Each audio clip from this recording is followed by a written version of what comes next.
The third stream. You've already ruined it. It hasn't taken long. Right then, it says here we are broadcasting, so we'll just wait for people to come in and then hopefully people will notice.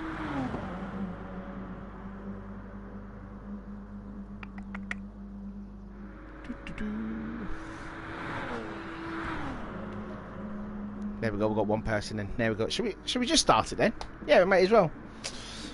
Alright. Oh, just seen there, Nugatti.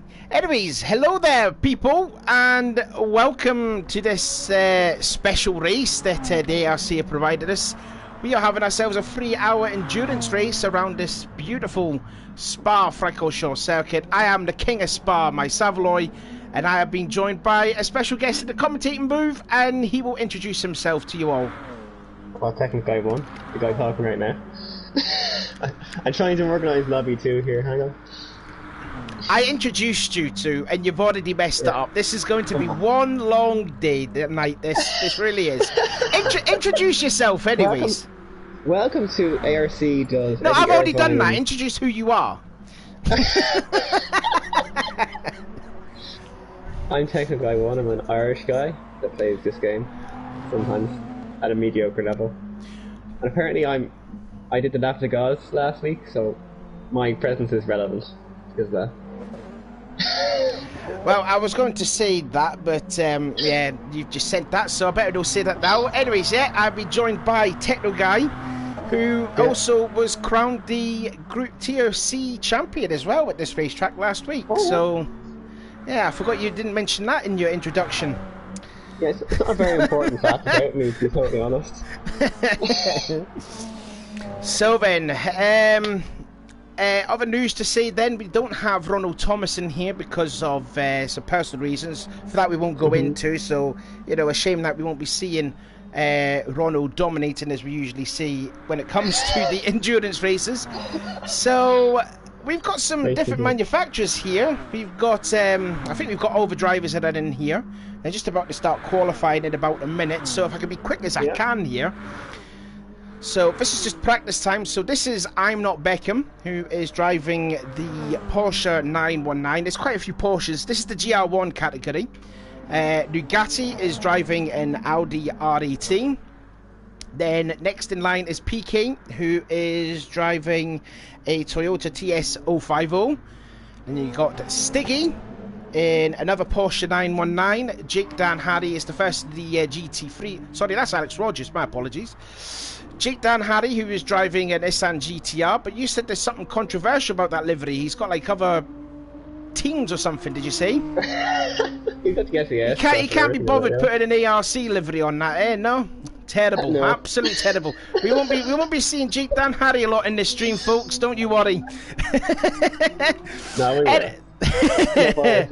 And we just seen Alex Rogers there knocking over some bollards there. He is your new Tier A champion in quite dominant fashion. 5 wins out of 6 races that we did during the whole of the season. He's driving back again in the Porsche that he drove for the second half of Season 1 when he was my teammate. And for Season 2 at all. Then we have ARC Matty driving the Audi R8. That's quite a nice livery, isn't it? Quite nice, that. Yep, lovely. ARC Thomas, who is driving the Lexus. I thought I would have seen him driving the livery that he did last week. But it's obviously a different livery there. Who else we're looking at? We are looking at Ruby, aren't we? There's Dan, still in the pit lane. Doing a Porsche, driving a Porsche 919. Contrail driving a Toyota TS050. Who else have we missed? We missed Cro Mag doing that beautiful looking Nissan Nissan GTR, sorry, Skyline. Silly me. I love that livery. Again, big shout out as well to Marvelous for doing that design. that looks really lovely. Like. Great. And we've got a brand new guy in here. ERA Eggy. Exige. He's Sorry. brand new, come on. He's been around for a while. Dan's just left the room, that's disappointment there. And he is driving a Lambo Huracan. Very risky, isn't it? Excuse me there, very risky. Sorry, I had a bit of a hiccup there. So I believe that's all of the cars that we have seen, and qualifying should be underway. It says here 1 minute past 9, which we should be starting qualifying. Danny is checking the new lobby. Okay then. Anyway, we've got 6 people here watching this race. Hello to you all. Hope you're having a fine night. So then, Techno Guy. Yeah. What do you think? At the start of the race, do you think any drivers will go for the hard tyres, get them out of the way? Yeah, well, the thing is, because the way the tyre ruling works, we've gone through this in the chat. Go to live. Oh, this is looking great. Okay, it's working then. I'm looking at lobby 2 as well. That's my job for the race.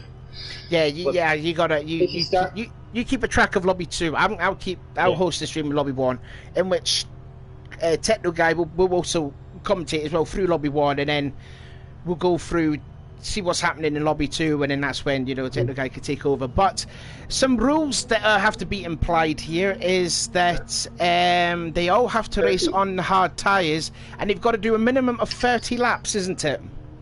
Yeah, 30 laps.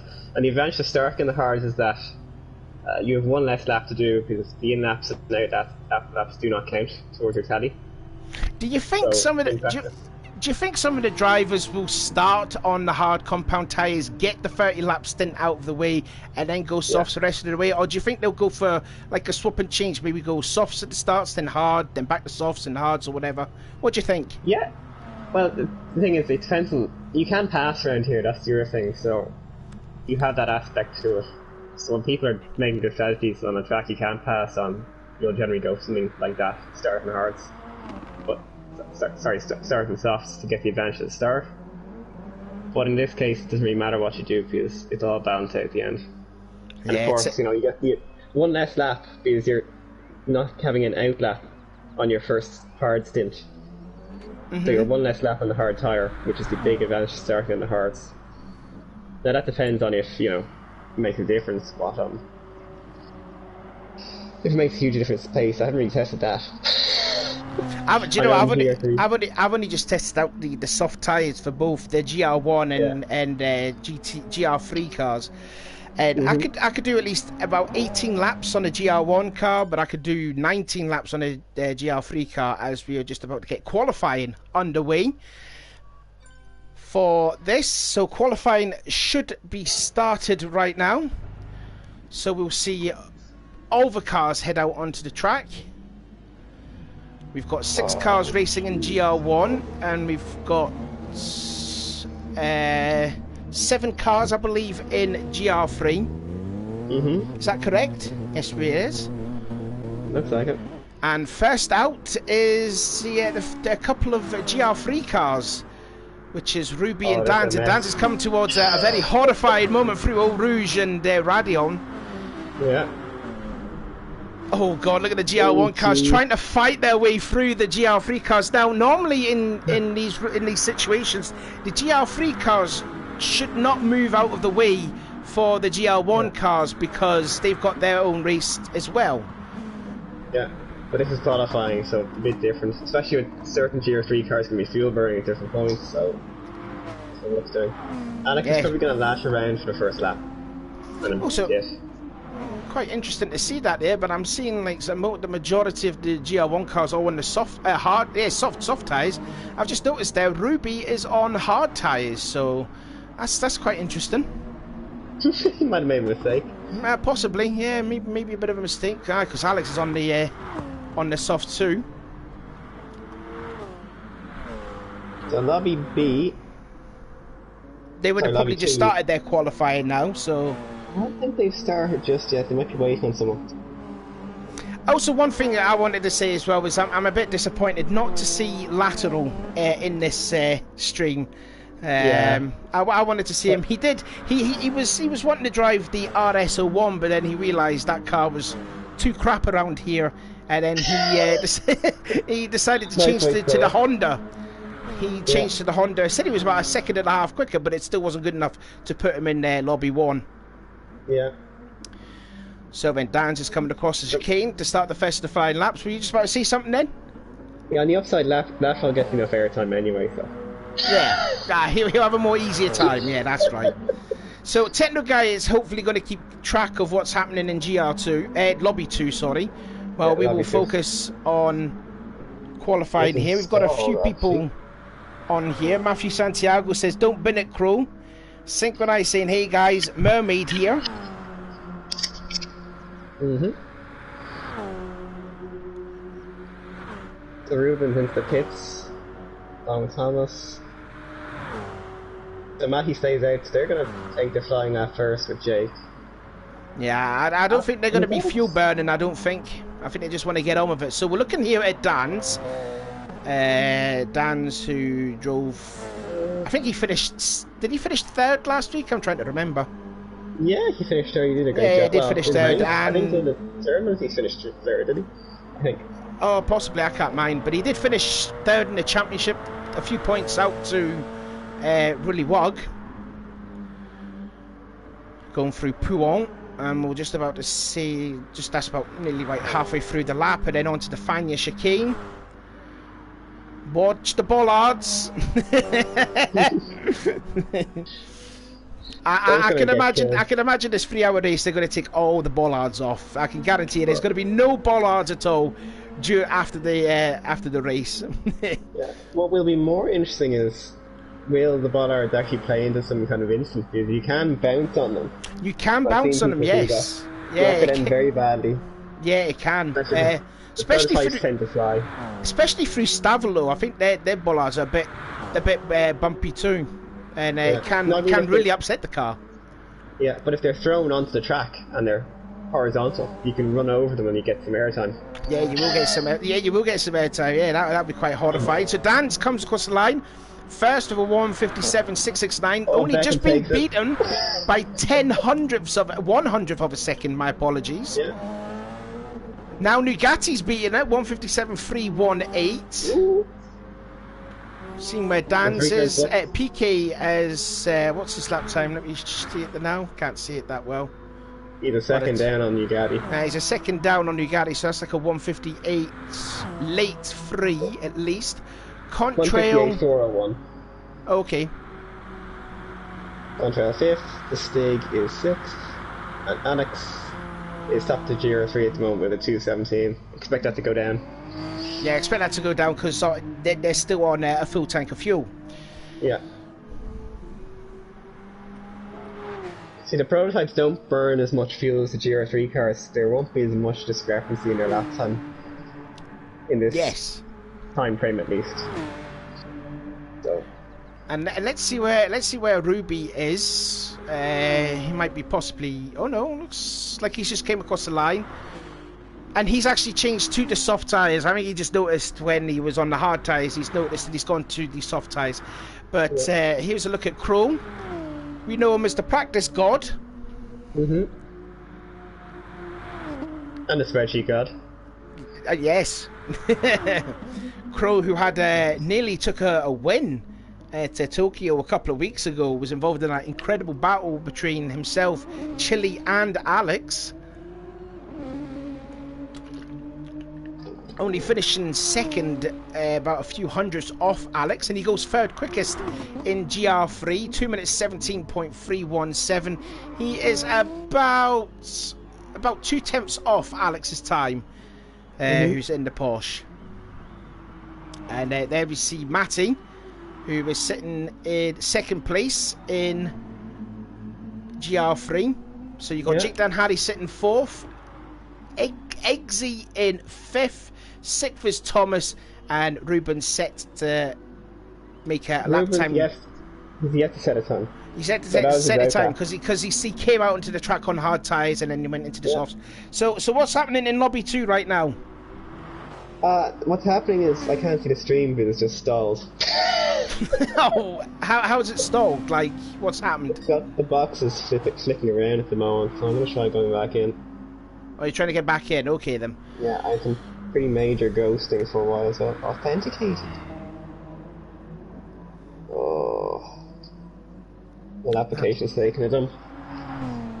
Having a look then at Nugatti, still setting the fastest times, but I think Dan's went a little bit closer to him.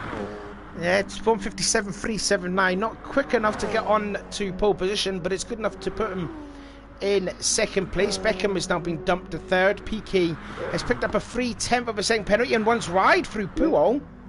Ruben hits third in Group 3, GT3. Right, so that's a good effort then from Ruby. There he is there. 2 minutes 17.274, just passes Thomas, who went in 11th place overall. So Crow's now been pushed to 4th. Blue flag's been waving. Why? This is qualifying. We're just past half distance. We've just passed half distance there. Notice there on the clock on the bottom left of the screen.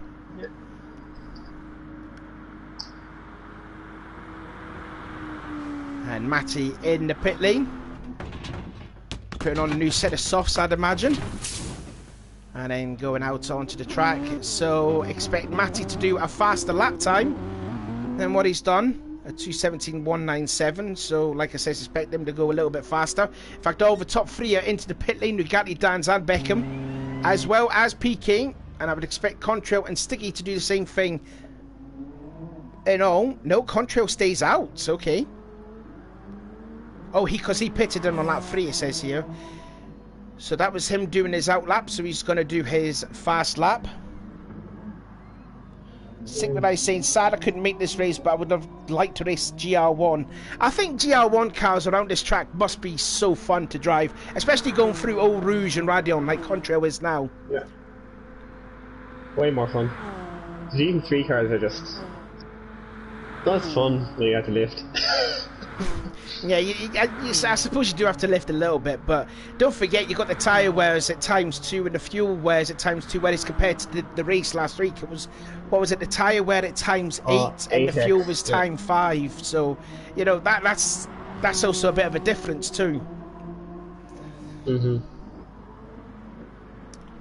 Got 7 people watching then. Please do leave a message in the chat. If you've got any questions to ask us, we'll try and answer it as properly and professionally as you can, but knowing me, I can't explain anything. Meanwhile, looking here at the Stig in his Porsche. I think this is bottlenecked. What's wrong with it? Stig there driving the delivery from that Le Mans 66 film that came out not that long ago. Have you managed to had time and watch that? I haven't got a chance to watch it. I'm quite busy this week. Yeah, I've been busy too. But I heard it's very, very good. I've heard it's good, yeah. Now, unfortunately, I will not be able to follow Lobby 2 by looks of things, because this is just not working. Is it not working at all? Well, it's in beta, this feature, which is not great. If there's someone else streaming in Lobby 2, I can watch that, but... If someone else is like streaming in Lobby 2, please let Technical Guide know so we can see what is happening in Lobby 2. That would be greatly appreciated, as we see Nugatti stopped in the chicane. Fortunately, we won't get to see a replay of what happened with Nugatti. He is. No, he just stopped at the chicane. He might have been regenerating the hybrid unit. That's what he could have been doing. Well, see there on the where it says the fuel there, it's gone up, but it's going down now because he's using that battery, isn't he? Yeah, but you might have been recharging the battery going into the lap. That's the other thing with the prototypes. You might have seen that they have to kind of harvest their power with the start of their lap. Maybe that's what he was trying to do. Anyway, Stig has got up to 4th place, 157.798, nearly just less than half a second off Nugatti's fastest time. So that's a solid effort there from Stig. Crow is 4th in Group 3. Still with that 2:17.317, as we've got about 3 minutes and 30 seconds left in the session, as Crow's just about to be passed by Stig going into Pujol. That's going to compromise Stig's lap there. But like I says, that's not Cro-Magnus' fault. That's the rules of that. The GR3 cars have got their own race to contend with, so they should not technically move out the way for the GR1 cars. Yeah, it's your prototype's job is to get around those cars because they're so much faster. It's a ball out there when they exit the final chicane. That should be out of harm's way. I won't be too disappointed by that. This is by track here. I forgot to tell you this. Matty dispatches him in a good spot. That's probably not great for Matty on his lap though, because he's going to get serious weight into Blanchard. And he pitted 2 laps ago, so this would be the first of his flying laps. Yeah, it's going to be the only one he'll get, actually. Maybe. Let's see what happens here. He might have got a little sideways through the chicane. Let's see what he does here. 2:15 could be quicker. It could be very close, you know. No, he doesn't. No. So I think what you said there must have put Matty off there, but he stays in second place. But I think Thomas has just moved up to second place with a 2:16.955. Yeah. Excellent lap. Great lap there. Just less than a tenth off Alex's time. Yeah, it's very close to my lap time last week. Actually, I've just noticed here, but Dance has just gone into the pole position. We're into the 56s now, 156.995. Beckham went second. Everything. Watch the Stig, Nugatti. Can you get a replay of the Stig? Looks like he cut a Rouge. If he cut Eau Rouge, there are 3 penalty bounds around this track. The Kemble straightaway, which Stiggy was just at. The Paul Frere bit, which is after Stavelot 2 and at the start-finish line. Those are the penalty bounds. Yeah, that's what I said. Yeah, I just said that. Yeah. So we've got we've got 3 penalty bounds around here. But what happened to the Stig? It looks like he cut a Rouge going through. There was a lot of traffic coming through there, and he was on his outlap. He probably, as I said, if you could get a replay, but we won't get a replay. It's only they only show replays when it's the actual race, not when they're like practicing. Oh no! Okay. Yeah. So he might have time. Oh, he runs right through Stavelot 1. No, the Stig will make it through to make one more lap.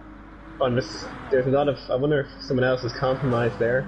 Might be a possibility. Possibility though, yeah, because we're coming up to about 3 cars. So what he had was I think he had on trail around him as well. Yeah. And the whole mess on the Kemmel Straight with a GT3 car and 2 prototypes. That didn't go great for them. I should have put 30 seconds left there. Anyway, so Stig comes across the line. He will have time. 12 seconds left. He will post the last lap. Whoever's coming into the chicane might just sneak in another lap. I don't know who that could be. It's Matty. Matty could be getting it. No, he's just out of time. Oh. He's out of time. So Matty was the first across the line.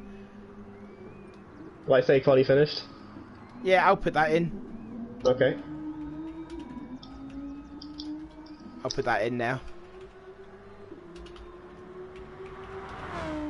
I think Matty's going anyway. I'll make sure that he won't be cheating. There we go. I forgot to put that in. Beckham has gone pole. 156.980, only 15 thousandths quicker, and he's going to be held up by traffic by Alex Rogers as he's going through Stavelot 2. Again, nothing that Alex could do. And Nugatti's been held up he's by on Rubens. the grass there, passing Alex Rogers. That's a NASCAR term for passing in the grass there. Holy moly. Nugatti. Nugatti third, Stiggy in fourth, who's gone wide at Pouon. Yeah. PK is down in fifth, but he did set a faster time the last lap, 157.923, as he just passes Thomas. Looks like Jake John Harry made a mistake as well. Alex Rogers is off the track. Alex is off the track too. No, okay. So he won't improve. He has actually, he has improved, 2:16.513 last lap. So the gap now is just less than half a second between him and Thomas. Oh no, Alex was on a cooldown there. So he was fine. On a fast one. Contrail goes wide through the last horse hairpin because he knows that qualifying is up. PK Dan's has stopped. Nugatti, I think it's the last one to come across the line. He won't improve his time. 158.796. Contrail's gone to fourth. Okay. Solid lap from him. Sticky's down to fifth. PK sixth. Anyone else that's on a fast lap? I know Matty should not be doing this lap time because he came across the line when the time was up. Yeah. I don't want to be I don't want to be a grass or anything, but Matty did come across the line when the 15 minutes were up. But let's see what he'll do. Were you on board? Did I couldn't really tell? And he doesn't improve, so he stays 8th overall. And oh no, because Thomas. No, he's 3rd in class because I noticed that Thomas is he's left the pit of the track. So we'll give you a rundown of the times after the qualifying. Beckham will start on the pole, 1 minute 56.980, 15 thousandths quicker than Dan's in the other Porsche 911. Nugatti 3rd in the only Audi with a 157.318. Contrail and the Stig, the two brothers 4th and 5th, only shared by just over a 10th of a second, and PK in the second of the Toyotas, 157.812. Then first in the GR3 cars, Alex Rogers, 2 minutes 16.513. Thomas should be second. I want to see what lap time Thomas' fastest lap was. 2:16.955. Then you got Matty 3rd, and should be 9th place overall, 2 minutes 17.197. Then you got Ruby 2:17.274, Crow 2:17.317, Jake Dan Harry 2:17.535, and in last place ERA Eggsy in the only Lambo in the field, 2 minutes 18.215. Chris Farrier, Dan's brother, is in the chat. How you doing, Chris? Hi. Good luck to all watching while waiting for my flight back from the UK. I guess he's still in America. I believe he is. Mhm. Oh wow! Happy days. We've got 10 people here. Eldorado Dragons saying good evening. Go ARC. How you all doing? Mhm. If someone's following Lobby 2, if you could message me, just because I can't see what that's doing. Yeah, I'll say that there. Can anyone help Techno Guy? He's supposed to be watching Lobby 2 as well, just to keep a fit eye on things and what's happening in that. Any low downs and that, and he's been struggling to get it. So if anyone in the chat that could help Techno Guy out would be greatly appreciated. You're using my head. As we just heard someone there in Techno Guy's house. So then that's qualifying over. They're just about to do a stuck check. I was going to ask Techno Guy something, but he's obviously away for a little bit. Ruby says, good luck, lads. This is going to be a long, hard race. So this is a stuck check. Eldorado Dragon says, too bad I came back too late. Yeah, I think you're going to miss out here, because this will be a very fun, exciting race. I wish I was out on the track myself, to be honest with you, because I love this track myself. So like I said, this is a stuck check. I'm just waiting for Techno Guy to come back. Anyone, for the 9 people that are watching, Techno was lucky in TUC. Well, I mean, his last lap in qualifying in that Group C was that sensational that, you know, he made it into Group A, and he was the first and only driver from Group C to go into Group A. Is that you back, Techno? Kind of, yeah. This is a stock check, correct? Yeah, this is a stock check, yeah. Yeah. Sorry, family matters. Chris in the chat was saying congratulations on your championship there too. So anything you want to say back to Chris? Oh, much appreciated. Yeah, Chris, you were great too. Seriously, you got qualified me quite a few times, so that was good. I think it was Sardinia and almost looks like I believe. Looks like the stuck check's all good. So, alright, let's also, what I forgot to say there too, as I saw Beckham crashing at Kemmel, is that the damage is on heavy. So, yeah, it's not like in light as we've seen in the GR3 races where the damage will go away after a certain amount of seconds. But once you've got damage, you have to go into the pit lane because damage is on heavy. And that will really affect the car. It will slow the car down, it will hurt your race and over. Well, it shouldn't really hurt a race. We've got 3 hours of this. So we've got ourselves a 5-minute break. Who's your call on who's to win this? Who's to win overall? It's between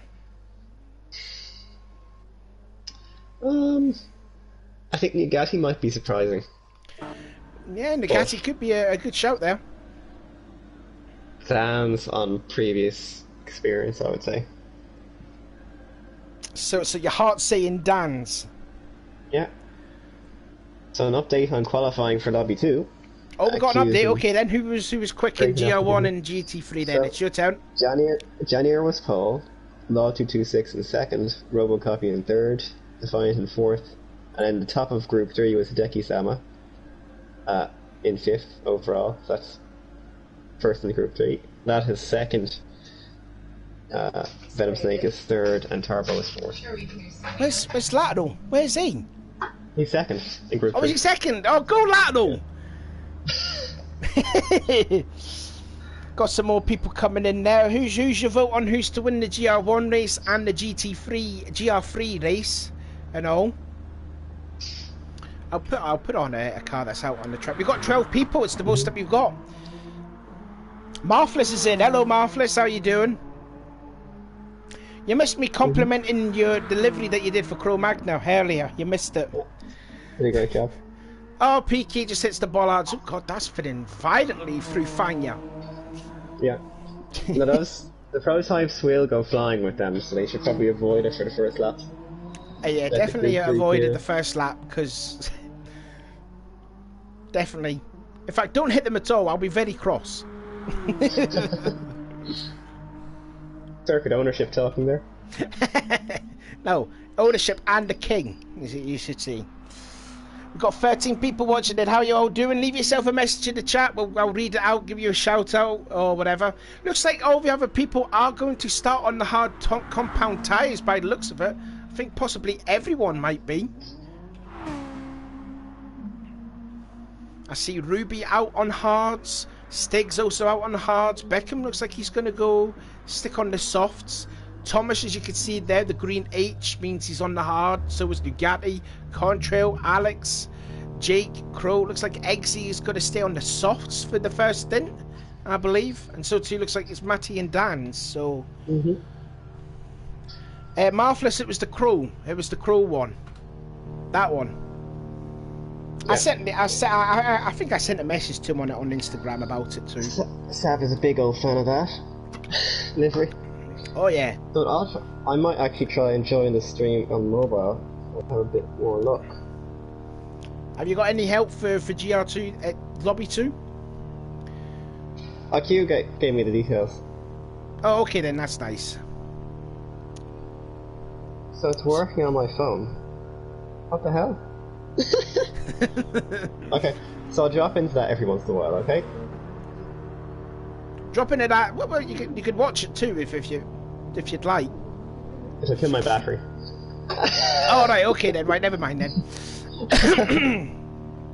So we should be getting underway very soon for the start of this long race around Endurance Spa. Yeah, it's gonna kill us both, I believe. Our death will be greatly not exaggerated. Right, Thomas, the lobby saying, are we all good? So yeah. I think we are going to get this 3-hour race underway. Once PK's we start calling the final.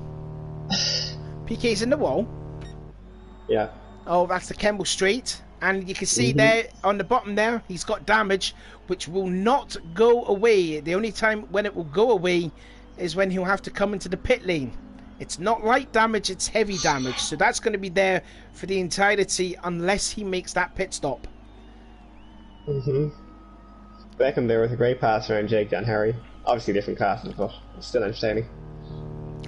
But yeah, I was still watching on that on PK, yeah. PK with the damage. So we have, nationality-wise, we have 2 Swedes, a Belgian, a couple of British folk, Brits, a Swiss driver, and an American, a Norwegian. A Swiss? Yeah, Eggsy is Swiss. Oh, Eggsy Swiss. Okay, I didn't notice that. I must have not picked up on the country there. And you got an American too with Jake Dan Harry. Yeah. Yeah, and a Norwegian for you guys. There's a joke in there somewhere, so there you go. So then the final is about to begin. The 3-hour endurance race is about to begin. And we'll go, kind of. Sort of. 5 minutes downtime, Rona won't be happy about that. No, definitely. Here is the starting grid. On pole, I'm Not Beckham. Second is Stans, Ducati third, Contrail, Stig and PK. That's your lot for the GR1s. And you've got Alex Rogers, Thomas, Matty, Ruby, Crow, and I forgot the other two, Fudge. Jake and Eggsy. Yeah. Here we go. Rounding at the back. 3 hours of this.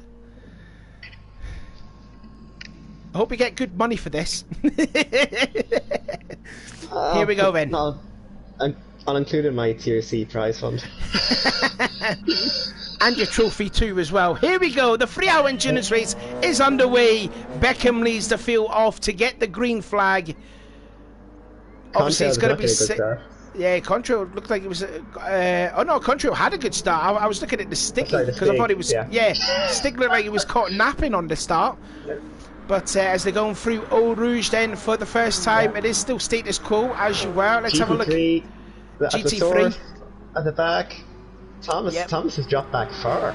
Yeah, Thomas must have had a shocking start there. And look, there's a battle going on already. So I'll get a replay on that to see what happened to Thomas. Let's see what he did. He looks like he was sleeping off the start. He got passed by Ruby, Crow, Jake and Eggsy. Jake goes wide through Eau Rouge. And Alex really is pulling away. Alex and Matty actually. Moving behind. I was just showing the replay there, and Thomas has also picked up a penalty, so he must have shortcutted at Eau Rouge. Same with Jake Dan Hardy, because he also ghosted an O, which we were too late in seeing. Yeah. I think there was a few people that had a penalty. Prototypes are spreading out into gaps. The only two fighting would be the Stig and PK. So really the group 3 splits into 2 groups now. Matty's taking over the lead there. I've just noticed. Yeah, Matty's in the lead. That was just the last corner. You should get a replay. Oh, did he? Oh, yeah. Or was it just now? I'm just actually checking to see. Oh, Alex had a huge moment through Puol. And that's going to hurt him here. That's uncharacteristic because we did see a lot of that in Season 3, the Quest to his Championship, Alex Rogers. But there you go. Alex Rogers making a very rare mistake. Yeah, that's the Porsche. It just looks like he just went understeer right through Puong. I'm guessing that Alex is on the hard tyres. I believe. I'll have a check up on that to see if he is. Contrail has made a mistake. He's behind the Stig and PK now.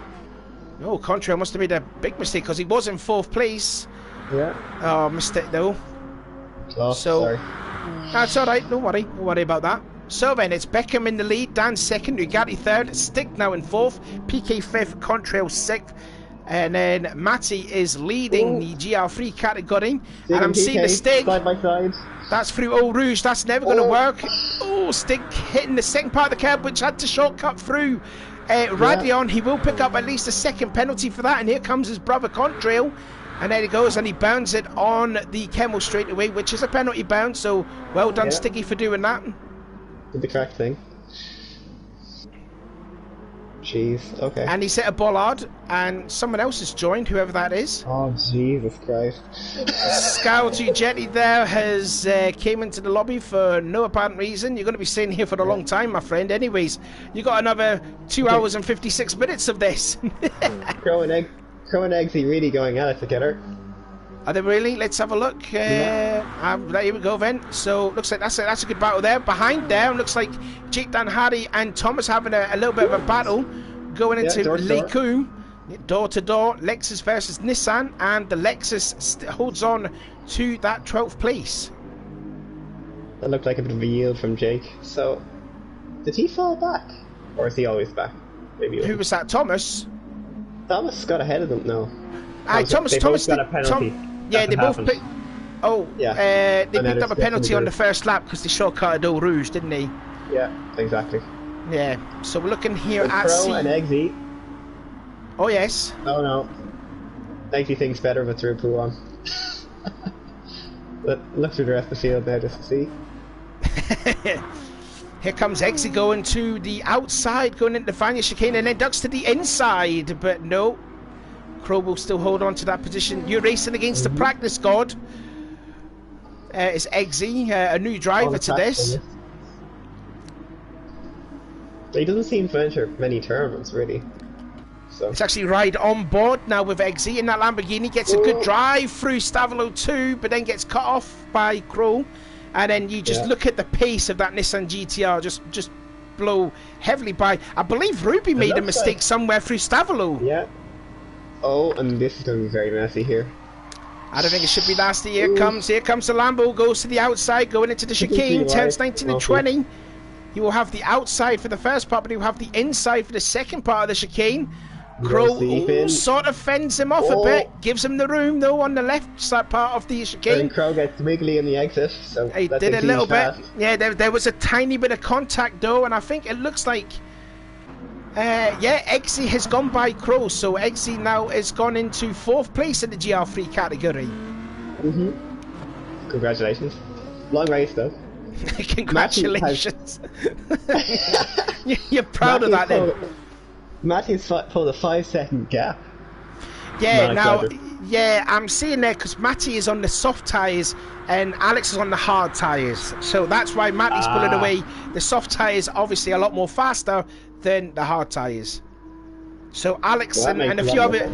That makes a lot of sense. So I think a lot of drivers are opting to go for the hard tyres, get it out the way, and then go soft the rest of the distance. Whereas Matty's being brave. Well, so Matty needs the hot lap for the next few laps. Yeah, it could be a brave choice there as he shortcuts through the corner with no name. And takes the bollard off. Yeah. Disappointed about that. You're very hurt. Eldorado says Stiggy and Contrail are brothers. Yes, they are. And I mind them two had a real hard-fought battle. Contrail and Stiggy around St. Croix. Yeah, it was a really hard-fought battle. Oh, Contrail a little sideways through La Source hairpin. Yeah, he'll lose time, but he's not open to the Stig anyway. Actually, he's still pulling away from the Stig, so... Sort of pulling away a little bit. I think the Stig may have made a mistake at all through La Source. Yeah, so it was okay for both of them. Look at the gap though, 15 seconds already behind Beckham, and we're only nearly 7 minutes done. It looks like PK's gotten past Nugatti, so that's the suggestion. He has gone by him. At play there, but PK's on the softs and Nugatti's on the hards. Oh, okay then. So PK doing the same as what Matty's doing. Yeah. And Beckham and Dans are both on the softs. So the top 3 in Group 1 are on softs. Top 3 are Porsches too. Yeah, and the bottom 3 are running on hards for the start. No, PK's in Toyota. I know they look the same, okay? Oh, PK's in the I know they do look the same. Yeah, my bad. Yeah, yeah. They do look. Memory of play there. 7-11. Just the nose cone is slightly different each of them. It is. Also, the headlights are slightly different too between the Toyota and we got Ruben and Exige side by side, 9th and 10th. And Exig's gone by. Exig's gone by. Can we get a replay of that? Yeah, we'll get a replay and let's see what happens. So going through La Source hairpin. Ruby went a little wide. Exig got the run off of La Source. And then he was passing it around the outside there. Door to door they were, and Ruby just thought better of it and just let Eggsy by. So Eggsy, who qualified dead last, is working his way out through the field very well. Yeah, he's on racing softs, so there we go. Yeah, I was just about to say, he must be on the soft tyres. He must have been. Yeah. I tell you what, Thomas is catching Cro Magno in 11th place. Is Thomas also on the softs? Thomas is on the hards. He's on the hard tyres. All Chrome got a little too much curb through the corner with no name. Thomas is back there due to his mess up on the start, so it's not really representing his pace. No, because he was second fastest in the GR3. So then Did he start in the corner? That could have been what happened to him. And it was just also slow on the straight at the start-finish line. It was like he was sleeping at the start, and then he lost a ton of places as a result of it. Yeah, but he might have started on corner entry, which is the worst place to start. So There's that another might have bollard happened being kicked up. to him. Those poor bollards. Thomas wanting to do the hometown crowd some pride, as well as Ruby as well. Forgot that. If you were lateral, he would think the Belgian flag was a German flag. Very confused, like vertical lines and horizontal lines are basically the same thing, aren't they? Pretty much, but it's just vertical and horizontal. As I noticed there, Jake Dan Harry one ride through Blanchimont. No harm, no foul. He keeps it going in the Nissan GTR. I'm just wondering if Alex is... if Eggsy is slightly catching up to Alex Rogers for second place. Like I said, Alex is on the hard tyres and Eggsy on the softs. But that looks like a real... That's a real ding-dong battle going on now, because Crow is under a lot of pressure from Thomas. Yep. That pack of three is going to be fighting for the whole stint. Yeah, it is. It actually is, yeah. It looks like this is the only sort of battle that's just about going on there. Alex is being caught by Exige, but you would expect that due to tyre delta. So I'm just noticing there too that Beckham, the leader, is actually catching the lap traffic, and here he comes. He's just about a lap with Jake Dan Harry, and that's only 10 minutes into the race. So this is going to be interesting to see what Becky can do. Don't forget, these GR3 cars should not move out of the way. The GR1 cars will have to get them by one way or another. So let's see what's going to happen here, because Beckham might get stuck behind this battle going through turn 11.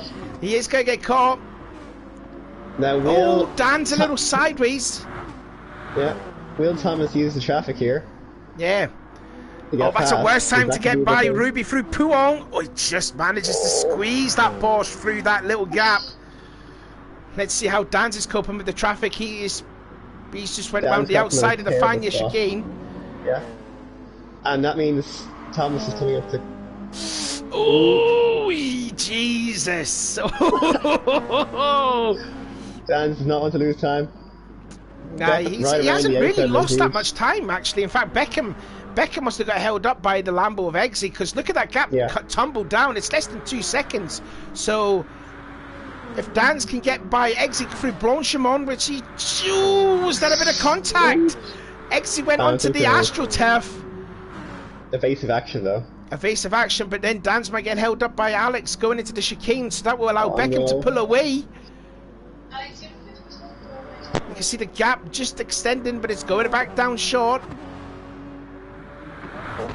Now then, let's see how PK does. Has he gone by some lap traffic? He's just about to start of him. That's Jake Dan Harry in the Nissan, and he passes him cleanly. Thomas has gone by Cro-Mag now, as Pete does all going towards the last source hairpin. Yeah. Oh, this is interesting. This is good. This is good stuff. Traffic's great. Traffic is so much fun. We should do this more often. Oh, PK has gone right, nearly through Radion. How he got by Ruben, I'll never know. Into Radion, that was a brave pass. Let's see how Nugatti gets on. We're trying to lap these GR3 cars. Went to the outside of Jake, goes to the inside of Crow. Now gets stuck behind Thomas in the Lecombe chicane. Oh, that's gets stuck behind him a little touch. Pushes Thomas right through Malmedy. And that will allow Crow to get onto the back of that Lexus, and it's going to allow Jake to catch up on them too.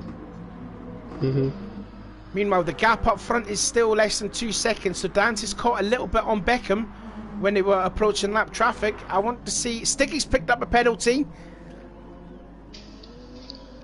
Sticks picked up at least a penalty, but he did lose some of it. I don't know if he lost it through a corner that wasn't a penalty burn. He probably did. It's very easy to burn penalty through Rivage and Bruxelles here, so... Yeah, that will be a 5-second penalty added to his time, because that's not a penalty burn. Yeah. At least. It's not really his fault, though. So I know penalty time added, isn't it? Yeah, it's penalty time added, yes. That's right, yeah. So we'll get that 0.5, I would say. After the race. Just you can't help it. Especially when you're trying to preserve tyres, you're gonna always... Like, the bus stop eats penalty. So we'll probably go into this, You burned it correctly there. Pretty much fine. like, so we've got about 15 minutes nearly complete. How is GR2 coping? Group. Lobby 2, sorry, yes. Yeah, My bad. I'll go check it out. You check it out then, and as I'll still commentate on here, looking at Contrail sitting in 5th place, just passing Eggsy, and Eggsy is catching Alex Rogers too. As they're going through La Sauce Hairpin for the 8th time. So we're going to have ourselves a battle for 2nd place sometime soon. Alex in the Porsche, Eggsy in the Lambo. Alex on the hard tyres versus Eggsy on the soft tyres. Have you managed to get Lobby 2 up? Oh, I've got it, yeah. Now, So what's happening in that?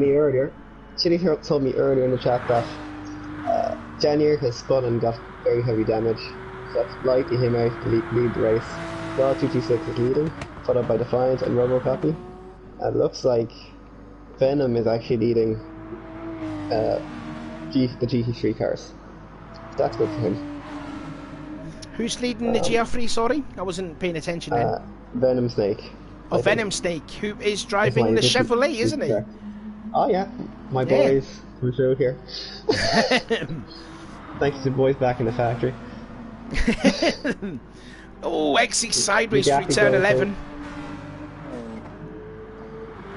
And now the Stick is catching up. The Stick's catching up at the worst time as well, going through Pouon. Oh.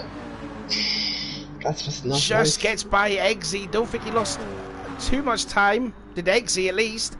And then Stick passes Alex.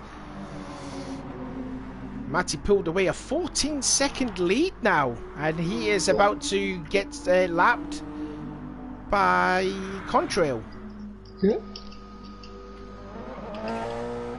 Meanwhile, back up front there, Beckham had a huge run through La Sauce Hairpin. Could lose a teensy bit of time, but the gap is sort of stabilising.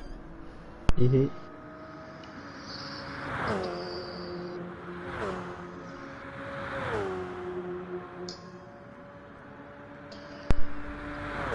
You're back.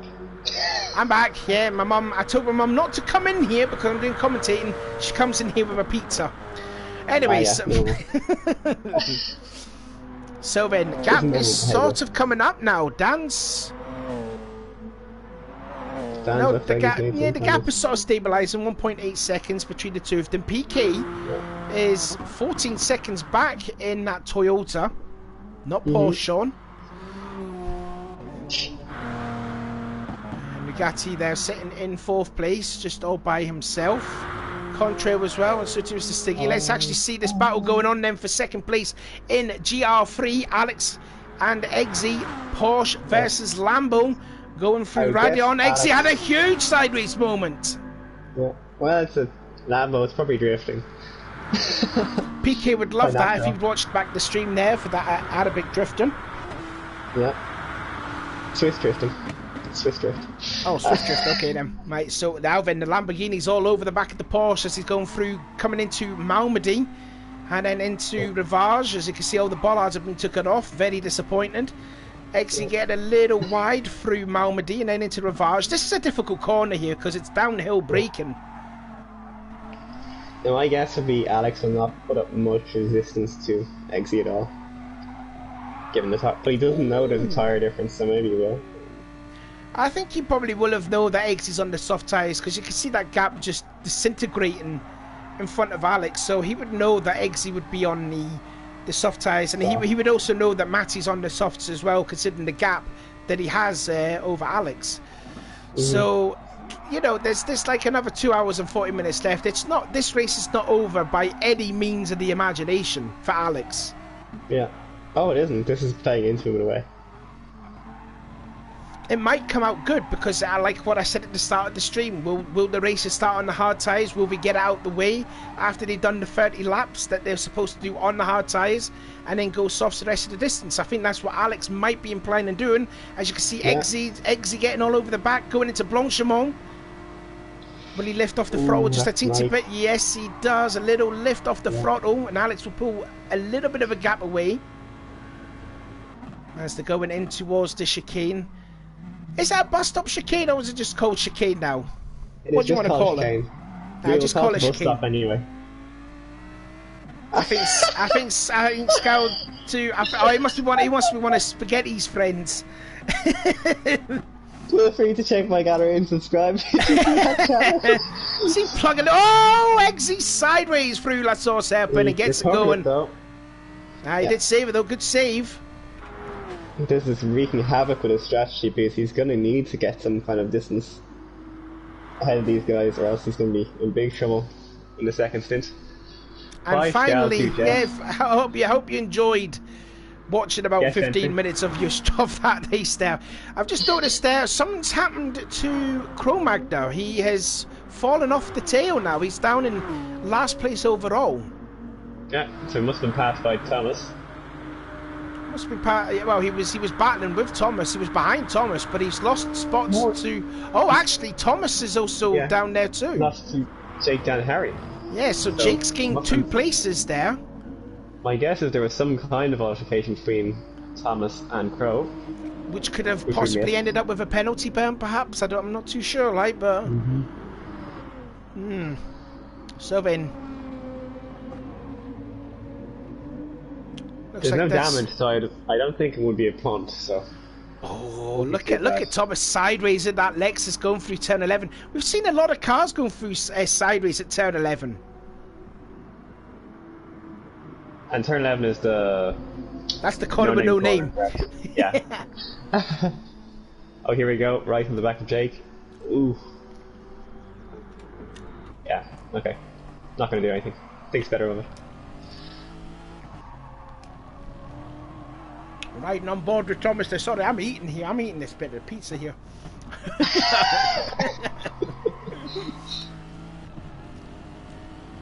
So then coming through Stavelo 2, Jake just had a couple of tyres on the AstroTurf. Don't want to be doing that too often. No. As it will upset the car. It's the only way to take Stavelo 2 flat in a lot of cars, so that might be his MO for that. Thomas with a huge lift there going through Blanchimont. I think the tyres, those tyres must be about 50% done. Is he on the hard tyres? He's on the hard tyres. It's barely any degradation. I'd say he has the lift because A, the hard tyre can't go flat through there anyway, and B, he's in dirty air. Yeah, that's true, yeah, because he's battling with Jake and Crow too. So, and from experience, the Nissan is the hardest car to follow in terms of dirty air for some reason on this track. Yeah, well, we see that as well at St. Croix with Kobu, because he started the race on the medium tyres, Alex started on the soft tyres. Kobu's first stint, he stayed in second the whole time. Alex could not find a way around Kobu. But it wasn't just the speed difference, it really does push you wide.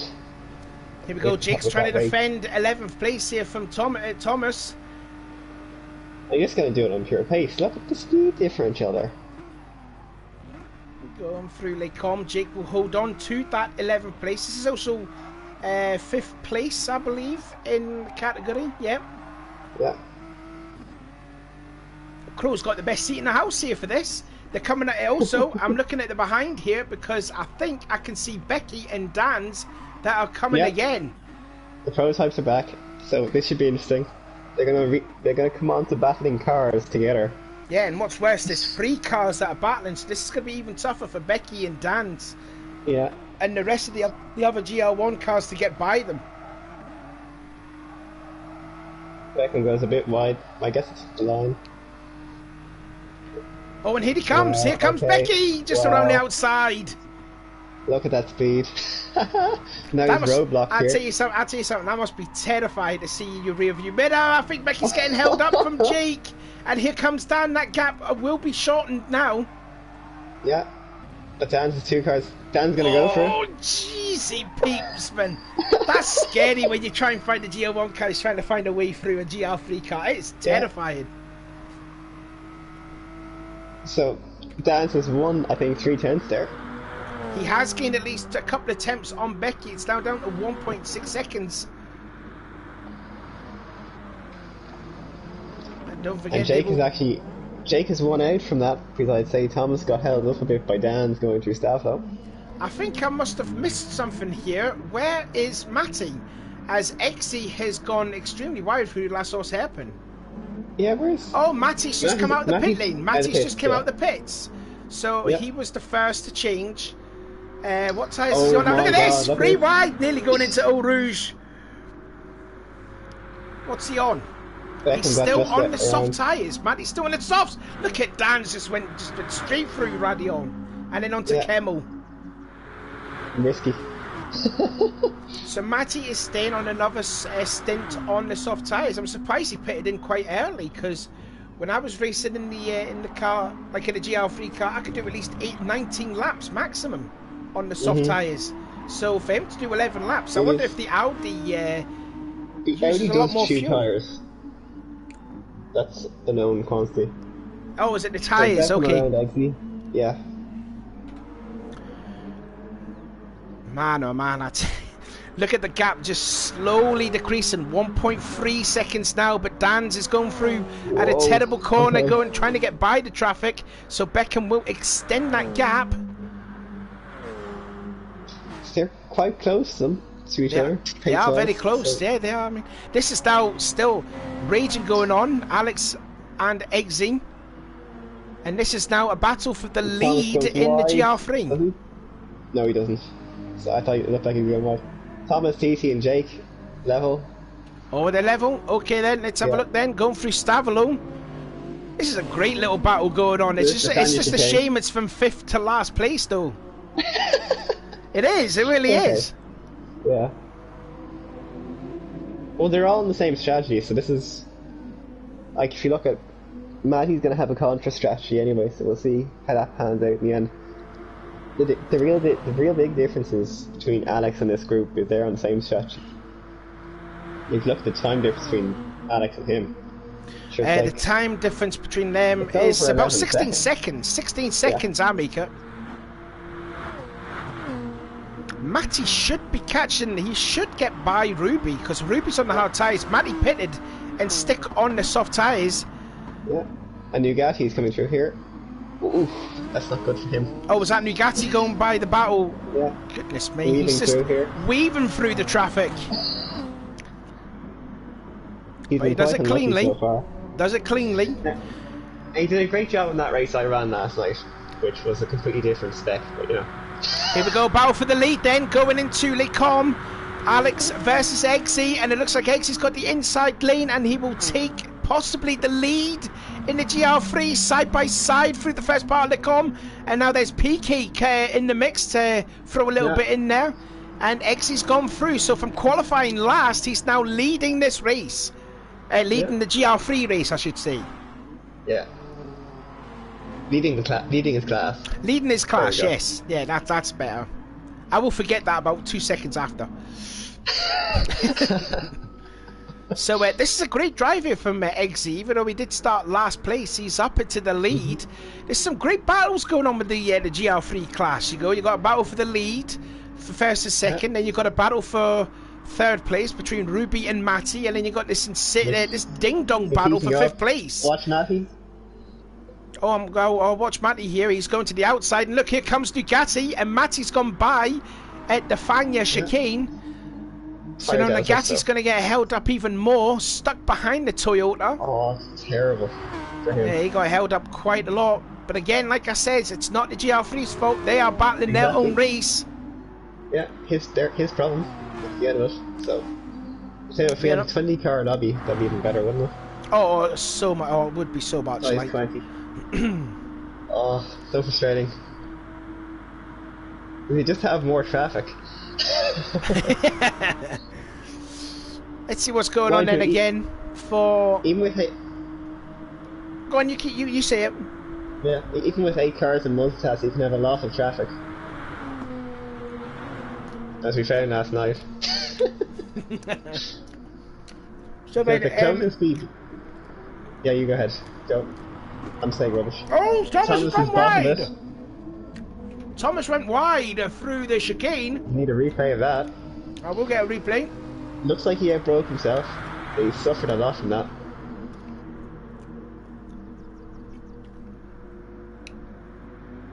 Does he put 2 wheels somewhere? Oh, he clipped the grass, and that's what happened. When you clip the grass, you're like, it's pretty much aquaplaning. Yeah. And then he went off into the the runoff area. But yeah, he's lost a chunk of time now.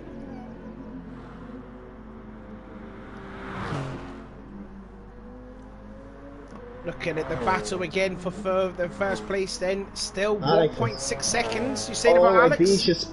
Exe's lost it. Exe's lost it. That's through Malmedy, yeah. I believe. P8, yeah, P8 Malmedy. He's got serious damage. He's gonna. Oh, has he got serious damage? Let's have a look then. So they're going through the Lecombe chicane. Exe and Alex. Going through turn 8, I believe that is, and then going into Malmedy, clips the curb and oversteers and head on into the tyre wall, and that will cause he'll have some serious damage there. He got steering damage, but his engine's okay, so what his pace will be affected, it won't be too bad.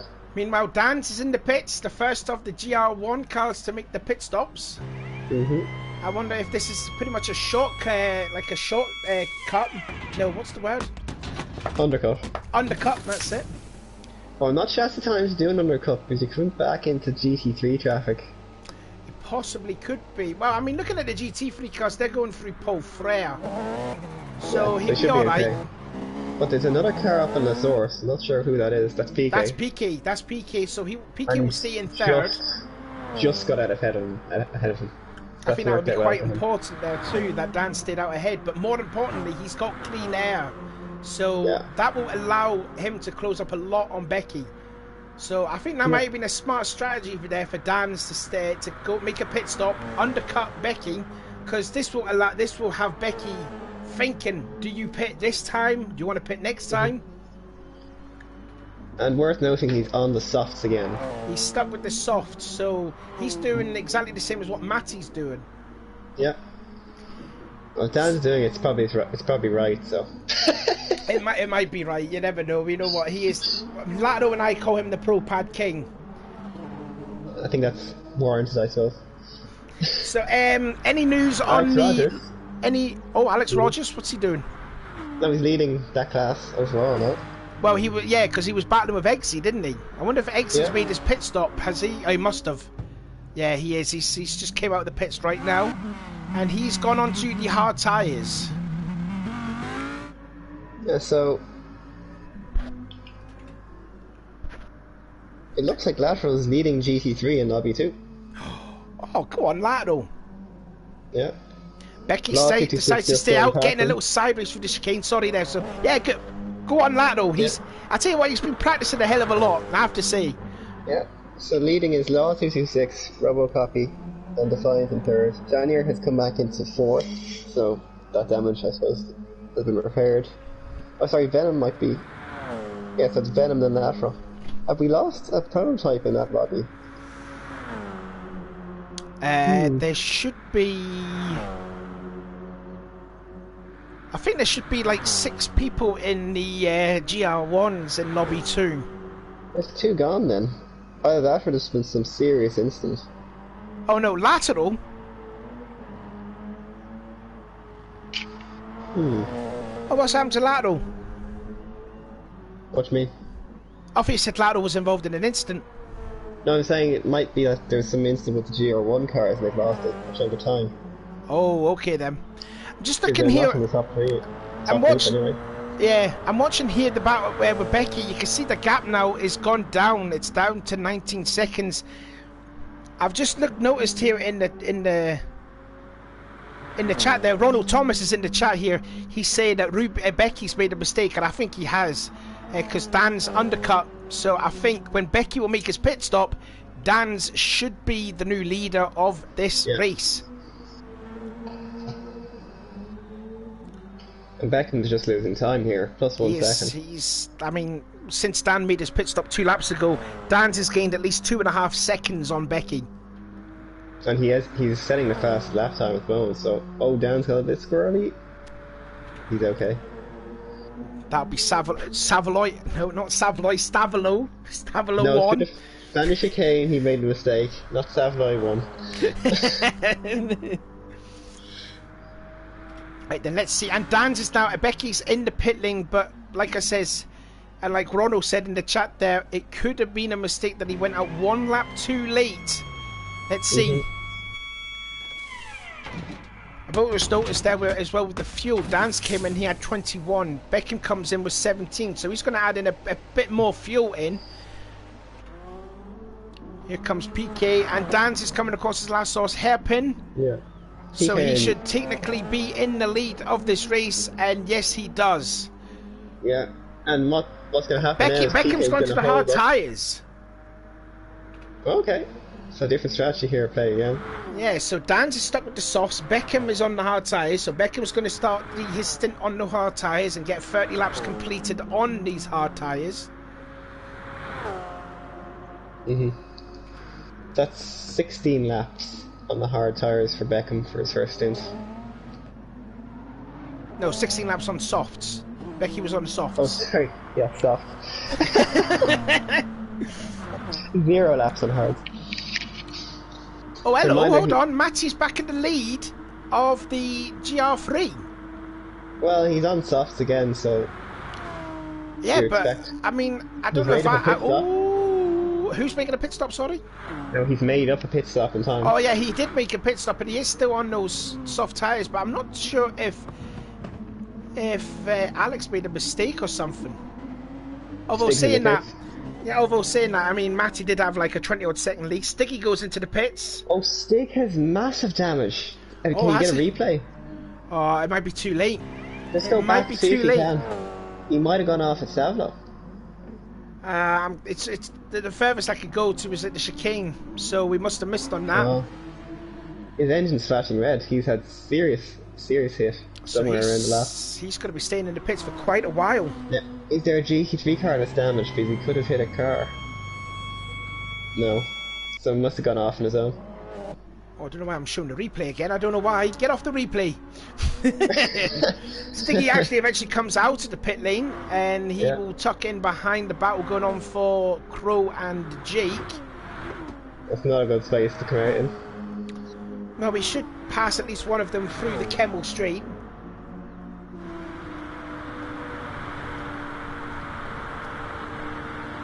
So now Beckham's going to have Thomas to contend with going up the hill. This strategy isn't really paying off from at the moment. Oh, gets held up a lot by Thomas through the radio. What I'm saying is always going to happen.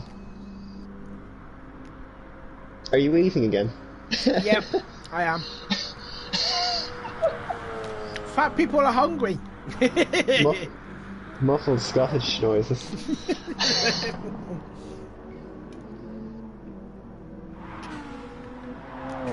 I wonder if he's sort of closing on to PK in second place, because, you know, PK must be on worn tyres and Beckham's on fresh tyres.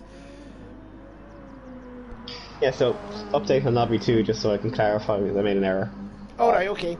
Hughes told me that Hideki left. You do that while I'm eating.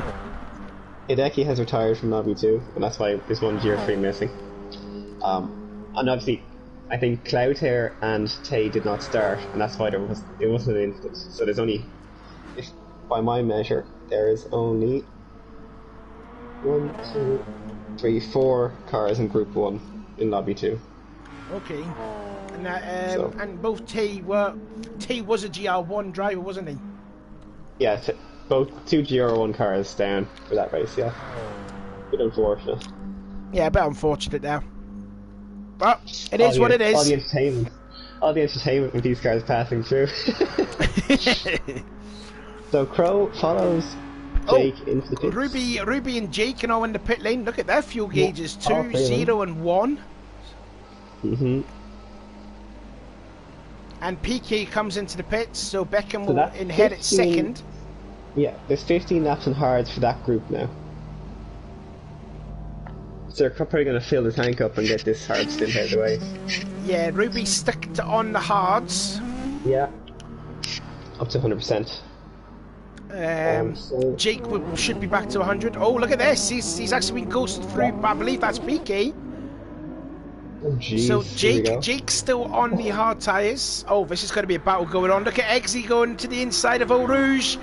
2 into 1. Oh, did they make it work? Yes, they do, just barely. And Eggsy will go into 10th place.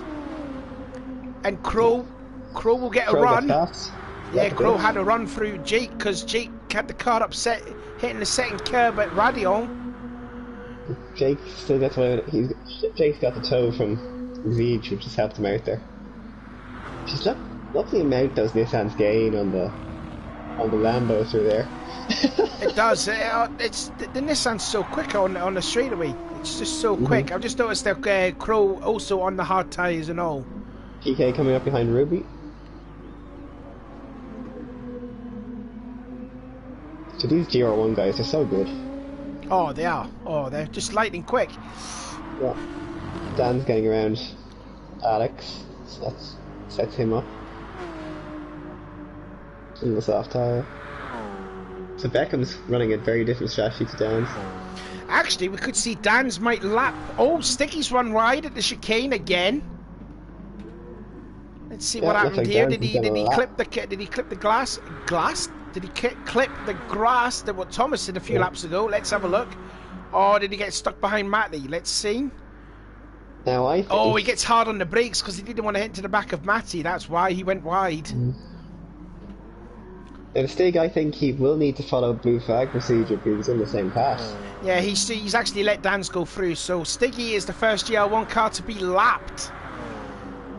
And plus being held up behind Matty, has to take to the off-track though through just about going into Kemmel. Yeah, Alex Rogers is in the pits. He's just come out of the pits. And he's also staying on the... He's done 17 laps on hards. Yeah, and look at the hard tyres though. It's not much hasn't changed them. And I think that's the same with Alex. Not Alex, with Crow. I believe Crow has done the same thing too. I'm wondering if Ruby's done the same. I think Ruby's changed. He's changed tyres. Yeah, Ruby changed tyres. Ruby's changed tyres. Yeah. Eggsy's come out from hards. Oh, this is a mess. Well, Eggsy had that head-on impact, didn't he? And then he went into the pit lane and then changed to hard tyres. So. No, he's on new hards. Oh, Eggsy had a huge moment there. Yeah.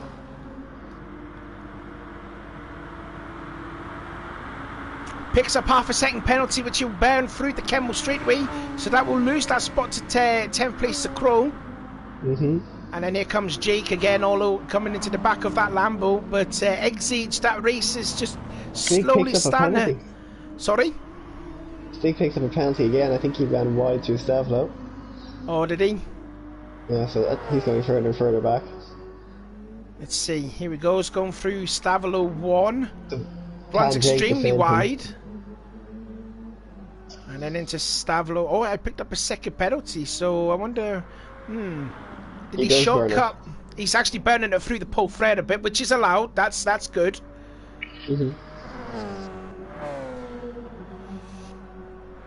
Anyway, I forgot to say, if for the 13 people that are watching, leave a question down. In fact, I've got a question here for you as this is going on. Yeah. And this is like a proper good motorsport question to ask, right? You've got one lap in your favourite racing car on your favourite racing track. What are they?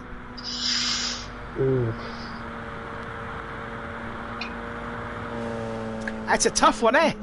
It is a tough one. You're not picking an easier one. No. Can I have a couple? Oh, go on then. I like. Definitely not Catalunya GT3. I'd throw something to the windscreen doing that. Right. So Catalunya will be your favourite track. So what's the racing car? Oh, most definitely. I'd destroy something doing that. Probably bollards. Might be.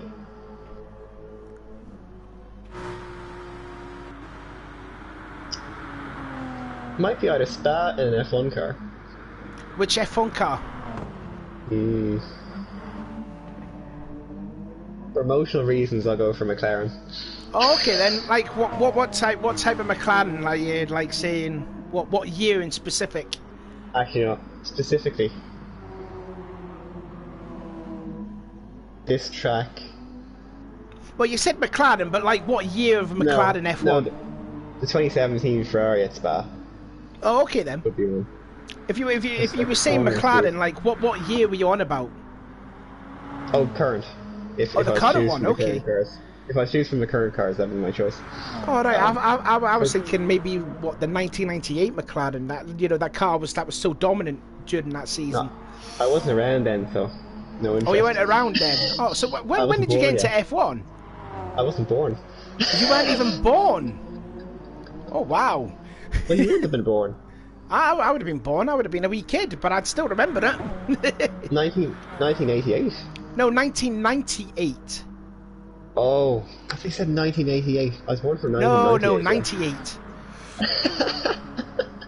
In fact, for the 11 people that are watching this, comment below what would be your favourite track around your favourite racing car, and what was the other one? Your favourite. You got one lap, your favourite racing car, and your favourite track. What would you want to race on? Leave a comment in the top chat, and we'll shout out for you. Anyways, we've got ourselves a battle going on for 4th place in the GR1s. Bugatti versus Contrail. 1.4 seconds separate the two of them. Yeah. Bugatti in the Audi, and Contrail. That's a Toyota, Sean. Yes, that is a Toyota. Yeah, and they're both on hards. They're both on the hard tyres, but Nugatti's lost some time there. He's lost 4 attempts going through Eau Rouge and Raidillon. So Contrail will be in the slipstream of that Audi, and also will face the Dirty Air. That spectral force. got the first one in. Mapped. What do you think about this one then? Kobu says Bathurst in the Nissan GTR. Of course, he's all going to say he wants to drive Godzilla. Of course he'll say Nissan. Of course he'll say the GTR. But Godzilla on the mountain is a good shout, yeah. Bathurst, especially around the mountain. Oh my goodness. And for GT3, for me... Oh no, I wasn't saying GT3, I was just saying any racing car in particular. Oh no, I just have a couple of different ones, that's why I'm topping out with this. Oh right, really okay. tell you what I would want to use. Right. For GT3, I think... maybe Road Atlanta in the C7. Ooh. If not. That's a good track actually, Road Atlanta. I like that track. That'd be an interesting experience.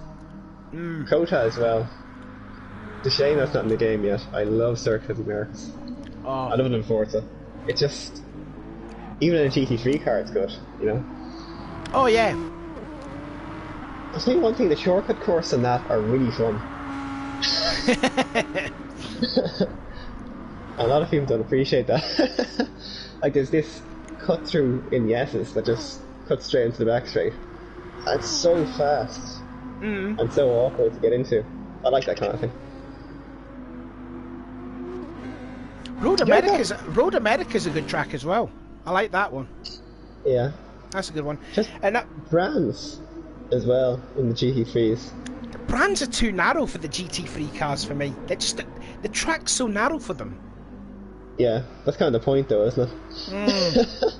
I was running prototypes at Goodwood last night and that went really well. Let me tell you. Oh god, just imagine having the prototypes around the chicane, the last bit. Jeez. Oh, it's clumsy as hell. Yeah, it would have been. Those cars through that S-bend, they're almost flat. So like you can imagine the direction change there. It's incredible. Oh yeah, I would imagine so. May's also popped in. She said Bathurst in the Audi R18. A lot of people going for Bathurst. A flat record over there, actually. I believe. Oh, the R18. Maybe. That's the prototype. Yeah, yeah. That's a good shout. I'll tell you what my one is. I'll tell you what my one is. Monaco. No, Monaco. Driving the Prost Mugen Honda F1 car from '97. Is that the one that won that race? No, that was '96. That was '96 that Panis won it. The reason why I say that is because I remember watching it when I was a baba, and when I was a Baba Savaloy, I was seeing Exige trying to get by Jake Dunhady for position. Anyway, going back, I remember watching the qualifying, and I think it was Shinji Nakano who was driving the car, and he was going through the last corner, Anthony knows, and you just hear the engine sound going up through the gears.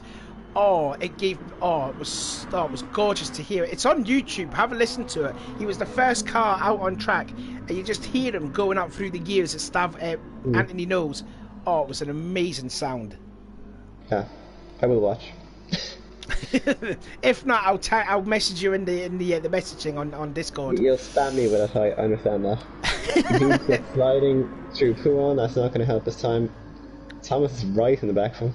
Yeah, they've reignited the battle. Only difference is that Crow is sort of pulled away from this battle going on for 5th place in the GL3 class. Thomas runs wide through the first part of the Fang chicane. Not going to help his attack at all. Not going to help at all, and he was actually catching the pair of them too. But he isn't. It looks like he didn't lose a lot of time, anyways. Meanwhile, back up front, Dan's has nearly got a 30-second lead now over Beckham. But don't forget, Dan's is still on the soft tyres. Becky has gone to the hard tyres. PK sitting in 3rd place. Oh, indeed, right in the back from Exige and Jake. All right, going back to the battle. Going on. They're so close. Oh, nearly touching there through Blanchimont. And then into the chicane. What's your line?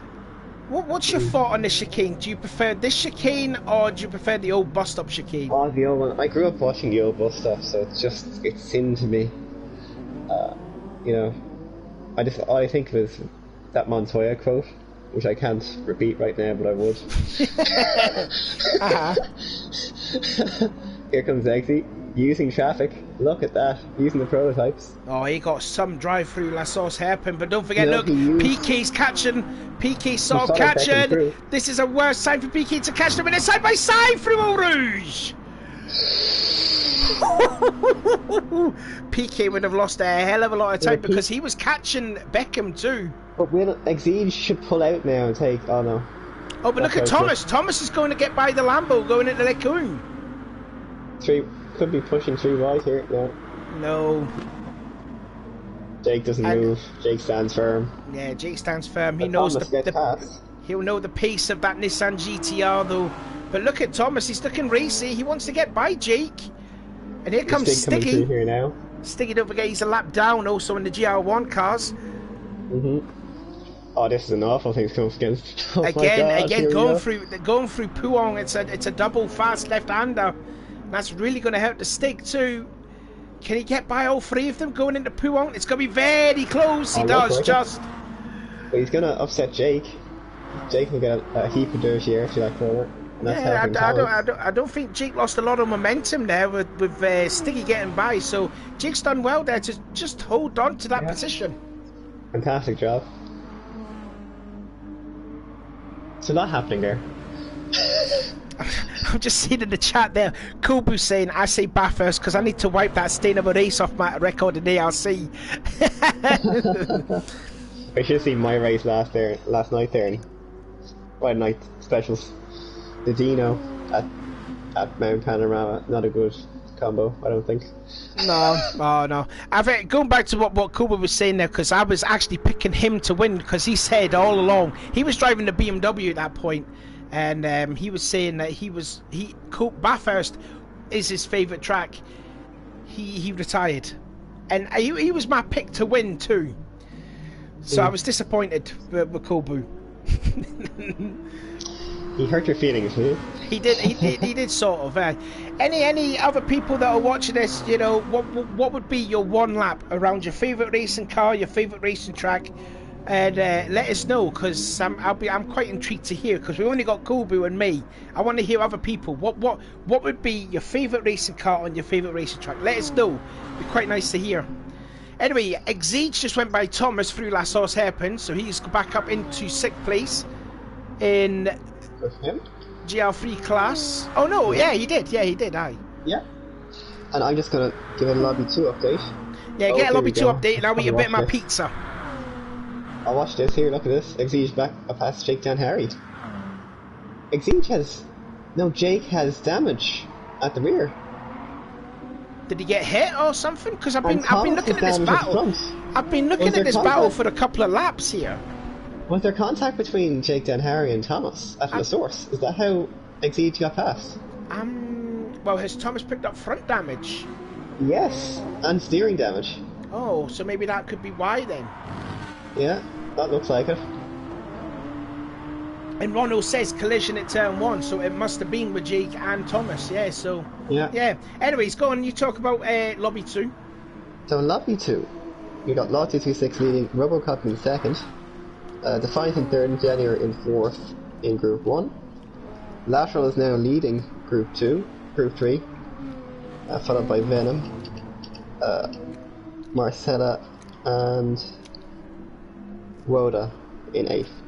So I think that's the entire lobby actually in that span. So Nat, you're in the perfect position. Just let me read out where everyone is, so if you could stay there, that'd be great.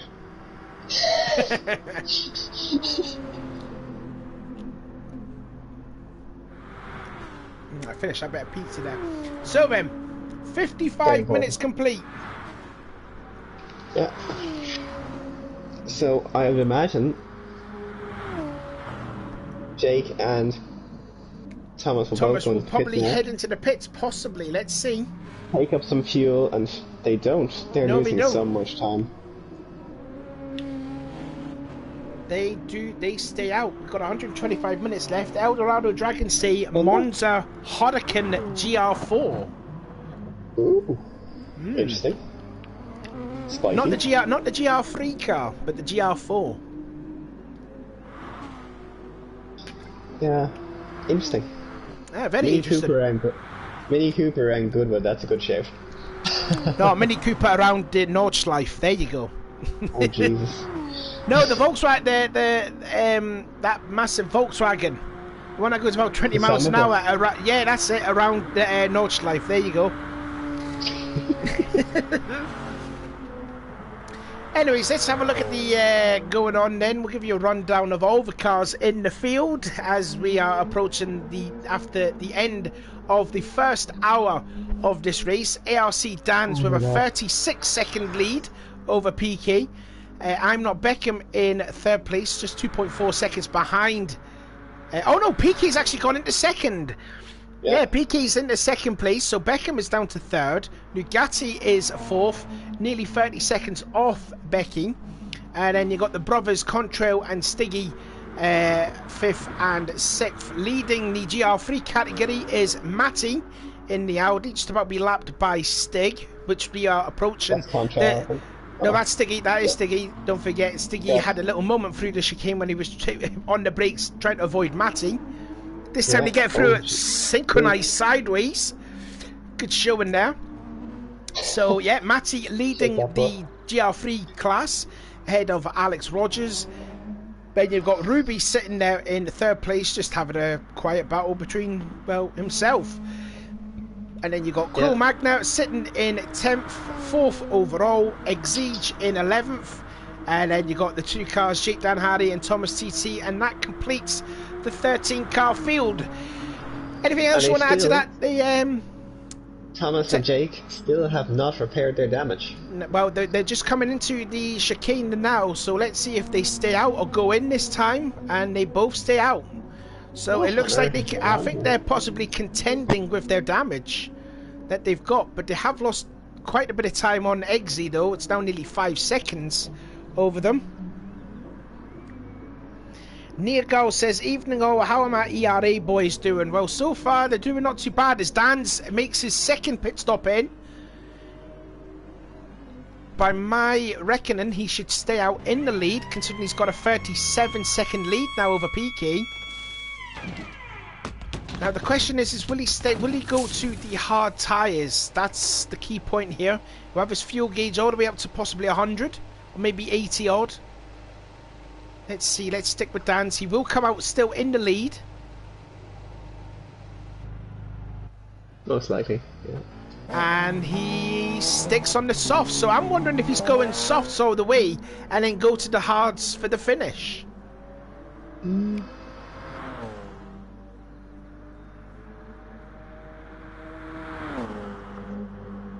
Quite possibly. Potentially, yes. Let's see what's going on here then. PK now, the gap down to 11 seconds, but Dan's has made a pit stop, but he's pulling away from Becky, now 5 seconds. I'm wondering if Becky thought I made one lap too late. Then it's what Ronald said in the chat there. with Beckham. He made a mistake. He went out one lap too later, and you know he's lost a chunk of time over Dan's.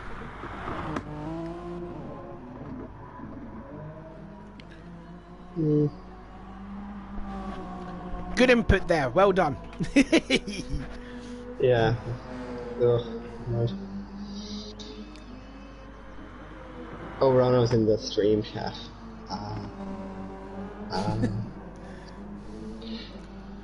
What are you on? I was in the Discord for a second there. Oh, you're in the Discord chat. Okay, you weren't paying attention to. All right. Okay, never mind. Yeah, I was trying to work out where you Matty, were. the leader's picked up a 1.5 second penalty. Who'll have to burn that through the Camel. Let's see how he got this penalty. Did he shortcut Eau Rouge and Radion? I'd imagine he did. Did he clip the second curb? Let's find out. Oh, he might have shortcut. Yeah, he shortcutted through Eau Rouge. Yeah, that's a nasty place there to pick up a penalty there. You've got to be very careful. It's a fine line between getting it right and then picking up a 1.5 second penalty that he did. But he has lost a bit of time to Alex, down to 4.4 seconds.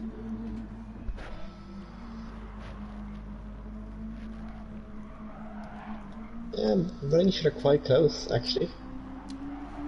Considering Matty had a huge advance to the start. With soft tyres. Was that audible or not? Yeah, that is audible. Yeah, I'm cheating my I'm pizza. trying to keep my voice down. Trying to keep my voice down here.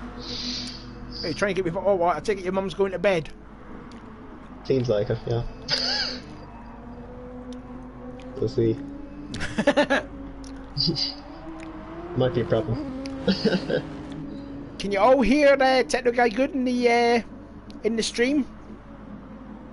Let us know. Anyways, Jake Dan Hardy and Thomas still battling going on with their badly damaged cars. They're still contending with that damage to have their battle on track, and they're going to be lapped again by Dan's. Should be interesting though. Going through Pouhon again. Dan's going to get held up. This is a lot more risky. Oh goodness me! Yeah. He's made it through. Oh no. He really hasn't filed in well there. Oh, is there contact? I think there was a bit of contact there with Dan's and Jake.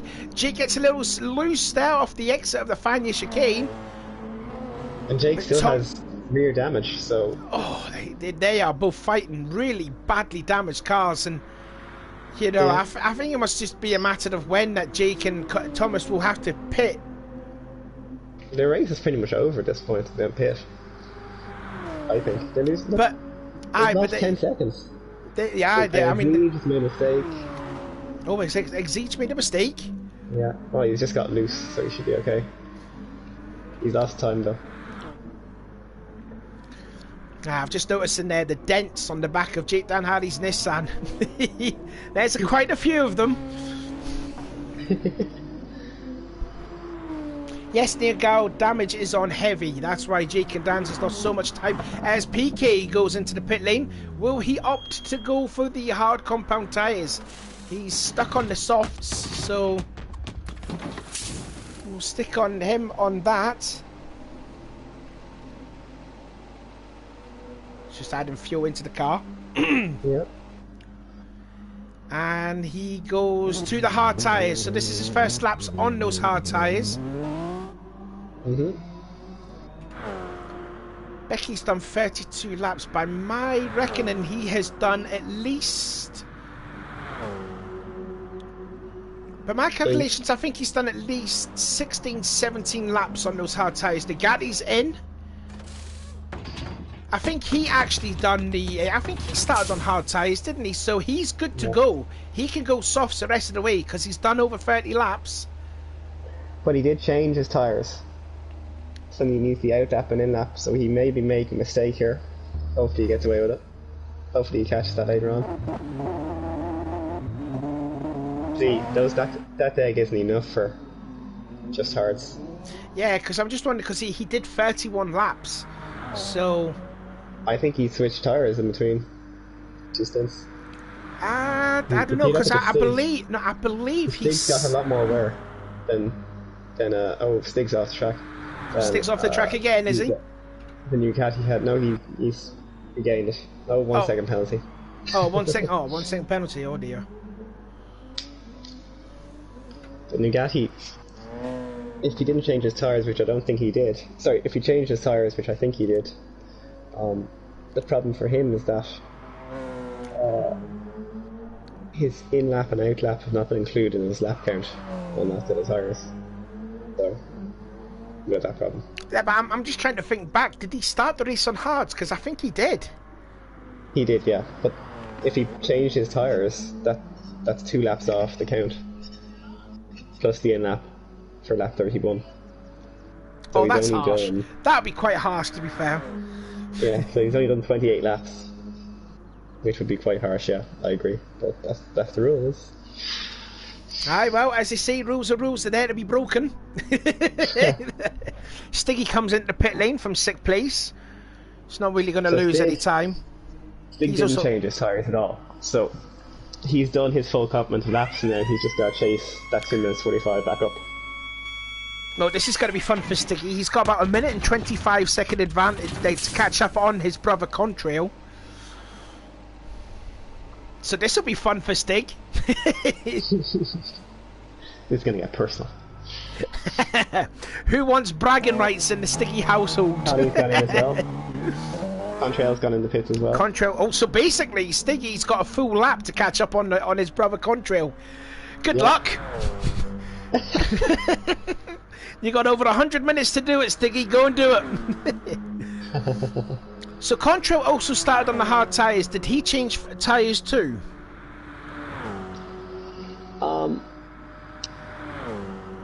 As he's just noticed, he's gone on the softs. Okay, right. So well, he did do 2 more laps. So if he started in hards, which I think he did, take 2 laps away, lap 32. But he's done his full complement of laps, I think. Right. Okay. All right then. Maybe. We'll see how that ruling goes. Still, this battle is ensuing between the damaged cars, Jake versus Thomas. This battle has been going now for, what, say half an hour at least? About half an hour between these two. The whole race. But this pretty much the whole race, yeah. They had Crow involved in it, he's pulled away. They had Exige in it, he's pulled away. So it's effectively, this is the only real battle that's out on the track I can see at this current moment.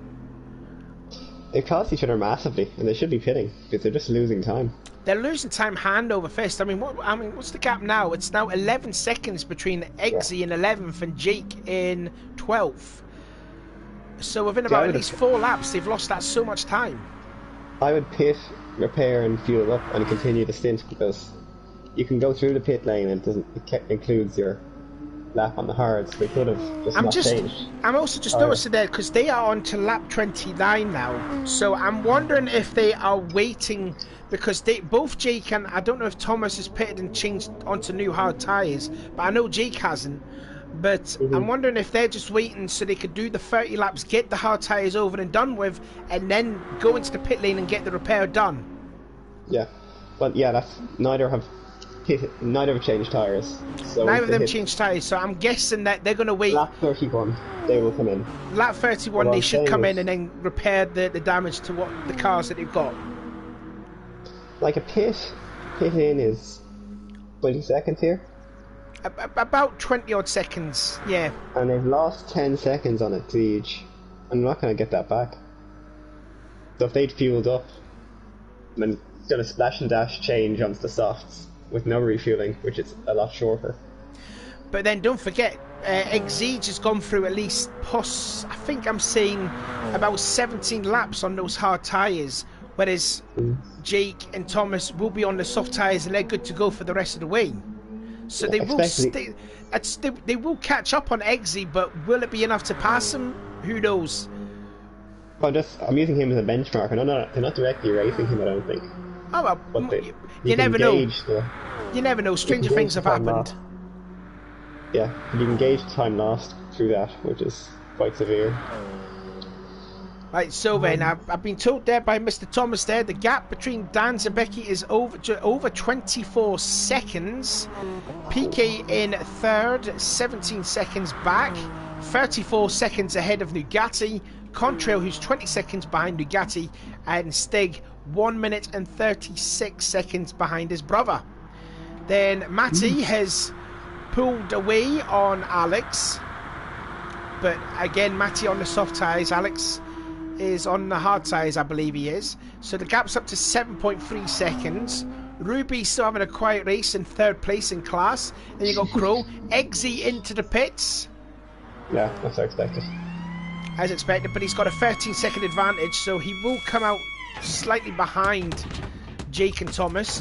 I wonder if he's actually going to stay on the hard tyres. So I think by my calculations, I think Eggsy's done at least about 14-15 laps worth on the hard tyres.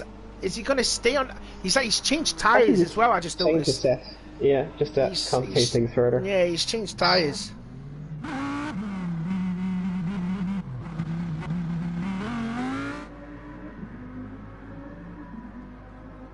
So this lap won't count. You're saying this lap will not count? It will not be included. The out lap doesn't count, and the in lap doesn't either. Ronald's saying Stig is the only GR1 to do a questionable full hards. Yeah, I think you were. I think you're right on that, Techno. Yeah. So Stig's clear. He can do the whole race. So he could possibly do maybe 28 or 29 laps on the hard tyres, and he might not know a thing about it. We saw that at Tokyo. You know, he went on the whole race on softs and forgot to change the tyre compounds to medium. It was a schoolboy error, a rookie mistake, if you will, for Stiggy. He hasn't made that mistake this time, though. Well, he's made other mistakes, but he hasn't made that mistake. No, he hasn't made that mistake. No, I mean he feels that he might have done 30 laps, but I don't know if he knows the rules that out laps do not count as on the hard tyres. Oh, he didn't change set. No. If you don't change set, it's included in a lap, so the out lap and a lap count. Right. If you just refueled. Oh, Dan's one's wide through Pouon. Dan's one extremely wide through Pouon. That's an uncharacteristic mistake for Dan's to make. Don't think he will lose that much time though. Maybe at least, well, maybe 2-3 seconds at the most. Lots of that here. Yeah, I'm just looking at Becky. He's going through Pouon as well. Beckham's still on those hard tyres, so let's see how much time Becky has pulled on Dan's. There's at least not really any time really. No, just maybe a couple of attempts at the most.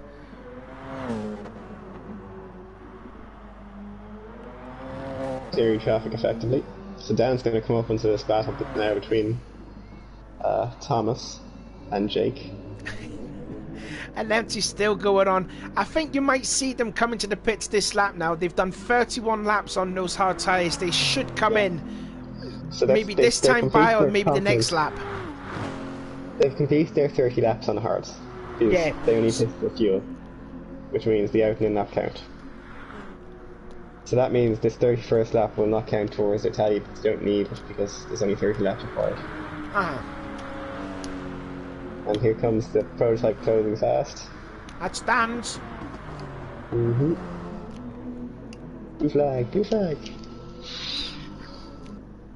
Oh, there we go. I'm not singing that blue flag song with Sebastian Vettel. No way. You're not singing it now? No, I'm not singing it. No. No. If you give me a pack of Hannibals, then probably. So, little update from Lobby 2. Alright, what's going on in Lobby 2? Venom is leading Group 3, followed by Lateral, Marcella and Boda.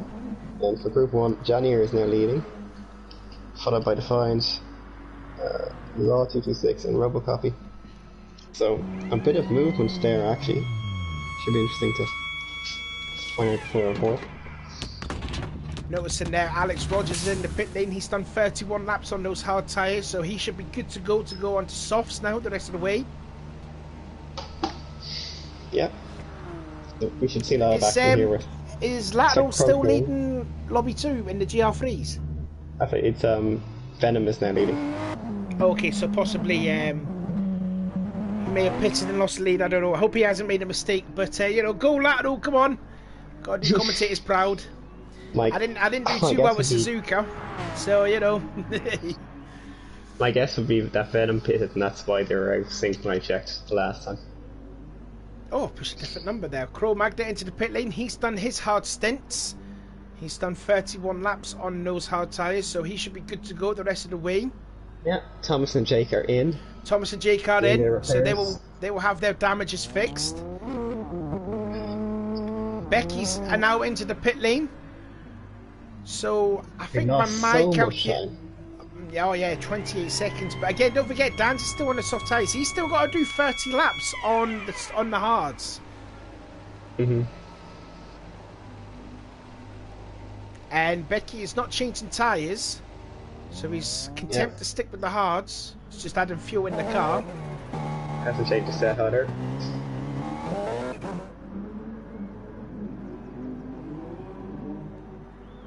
So Thomas is out behind Jake. Okay. Well, Beckham is catching one. I tell you what, Jake. Oh, Beckham. Oh, was there contact with Jake? Yeah. And Becky? Actually, no. I'll have Jake to check still it. has rear damage. He didn't repair it. He didn't. Did he not repair it? Or maybe. Let's see. It looked like he got a hit. I want to see. I want to see if he got a hit by Becky. I want to know if he got a hit. Oh, I might have missed it. I didn't have it on board, but I think he might have got a hit from Becky. Beckham doesn't have any damage at all. No damage at all. Okay. No. Interesting. Anyway, Matty's in the pit lane. Oh, he's on the hard tyres. Okay. Because when you think about, like, you know, Beckham should pick up damage, like he's an approach type, it's going to be more prone to damage, I think. Yeah, possibly. Matty has changed tyres, but he's still on the hard tyres. But to my knowledge, he is still leading GR3 as Dan's is going to put a lap on Matty. Look how fast those GR1 cars are through Radion and Eau Rouge. It's scary, isn't it? Yeah. Now, what's interesting here is that Jake has a massive lead over Thomas, right? Right, we'll get to him. We'll get to him. Hold on. There we go.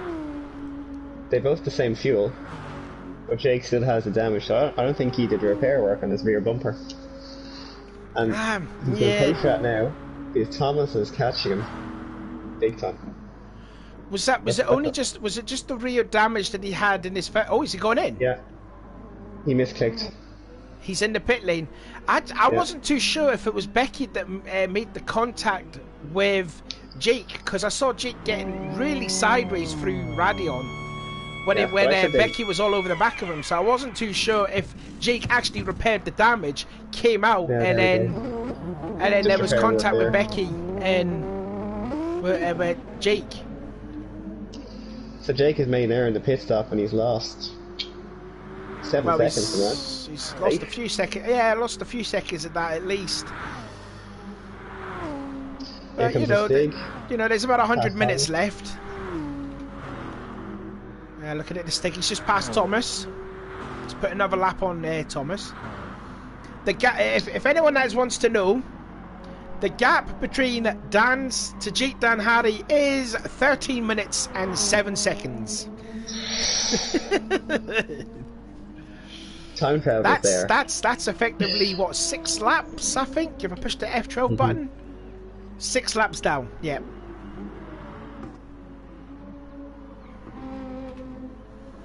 Right then, anyways, the gap now between Dan's to Becky, 52.7 seconds is what Ronald said in the chat. I wonder if Dan's is... I need to go back to what the chat, what Ronald was saying. You know what's also interesting? All the GR3 cars are in the same lap, so they're quite close overall. Right, so the gap. Oh, Ruby's actually coming in. Ruby's in the pit lane, and he's not changing tyres, is he? No, he's not changing tyres, but he's still on the Yeah, the hards. tyres. Did he start on the hard tyres? Yes. So technically, he's good to go. He should be good to go. He might have changed the set. He possibly, yeah. Looking at the tyre wear, he might have. Looking at the hard tyres, yeah, he might have changed. He's the only one who changed tyres in that class. In fact, there's actually nothing that's going on with his cars. There's no fuel in. Is he glitched out? Oh, I hope not. No. I hope not. He's last now. He's in last place. I don't know if something's happened. Oh, he's come in. Was Oh, there that any might be a toilet damage? break. Was there That might have damage been on the toilet car? break. Nope. It's probably a toilet break. Oh, was it a toilet break? Oh, okay. Could have been. Well, literally a piss stop. What's your profanity, Sean? Sorry. Ford Terminator says, great racing, guys. Yeah, it is, guys. It's been some good racing here. How's our commentating been so far? Let us know in the chat. Terrible. I don't think it's been that terrible anyways. I don't think it has. I think it's been going smooth. Jay picks up a penalty avoiding contrails through Eau Rouge. Not ideal. And he must have burned it as well through Kemmel, Yeah. which is again a penalty Appropriate. burn. A 1 second penalty at that. Yeah, so let's have a look there. So after Ruby did that little oopsie, so he's just been lapped by Dan, so that's him now effectively, I think, 7 laps down now to the leader. So the gap between Ruby to the leader, Matty, is over nearly 1 minute and 20 seconds. Now I think we could have ourselves a battle developing for the lead in the GR3s. Alex is now on the soft tyres. Is Matty still on the hards? Yes, he is, and he did put on a set of new hards too. So Alex will catch Matty, and we could have ourselves a battle for first place in the GR3s. Yeah, should be pretty one-sided though, given the tyre delta. Welcome to F1. Tyre delta overtake. Oh my god, amazing! I wanna talk about your championship season. Do you? Yes. Does anyone want to? You pretty much were in dominant control in Group C, weren't you? For the majority of the championship, you were top. Not really, because Pierre missed a race. So that's why I really wanted to do well in the final round and beat him on merit, and I think I did that, so... Oh, you Otherwise I would have felt bad about it. You pretty much smashed it on merit. Like I said, what you said early on in the stream, what I said was a lap of the gods, and it really was. I take it, did you get any advice from Alex on how to do around here?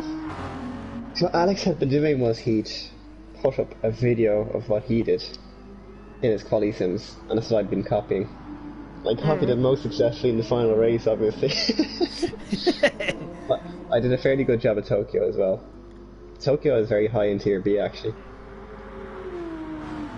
The thing is, like, the bottom of Tier B and top Tier C, there was 5 or 6 drivers that were very close together in pace. Yeah. So, with Robocop and Defiant making the Nürburgring Tier A, it's, oh Jesus, a mess. Matty's gone massive instant. Oh, Matty's had a massive moment there. I was looking at the stream, and he's going to back it into the wall really hard. Yeah. That was after Stavolo. Sorry there, I was looking at the stream. Let's see what happened here. Replay of Matty. Let's have a look. He gets completely loose on the exit of Banchmont. And then gets on the AstroTurf, and then the tail went around. And I tell you what, Alex did a superb job. Oh, Alex got involved. Alex was also involved. Yeah. Alex couldn't avoid it. Who was the prototype? I think it might have been PK, and both of them are in the pit lane. No, PK avoided. Did a great job.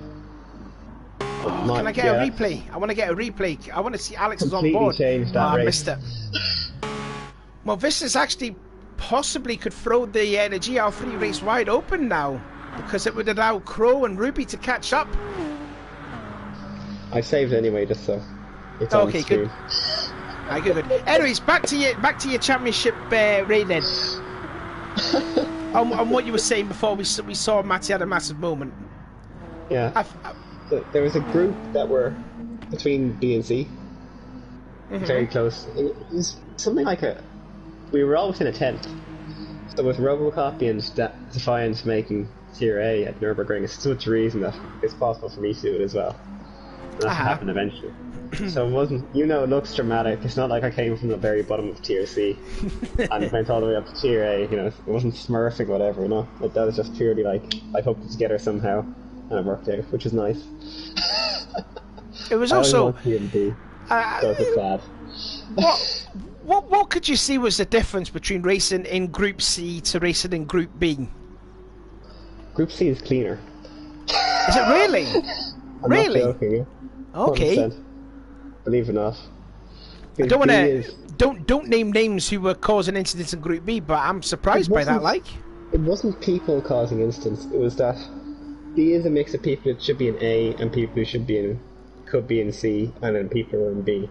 So you got this massive pace differential throughout the pack, whereas C is generally going to have the Tier B guys who were qualified badly would be up the top and pull away, and you'd have Tier C, which would be very competitive amongst each other and quite clean.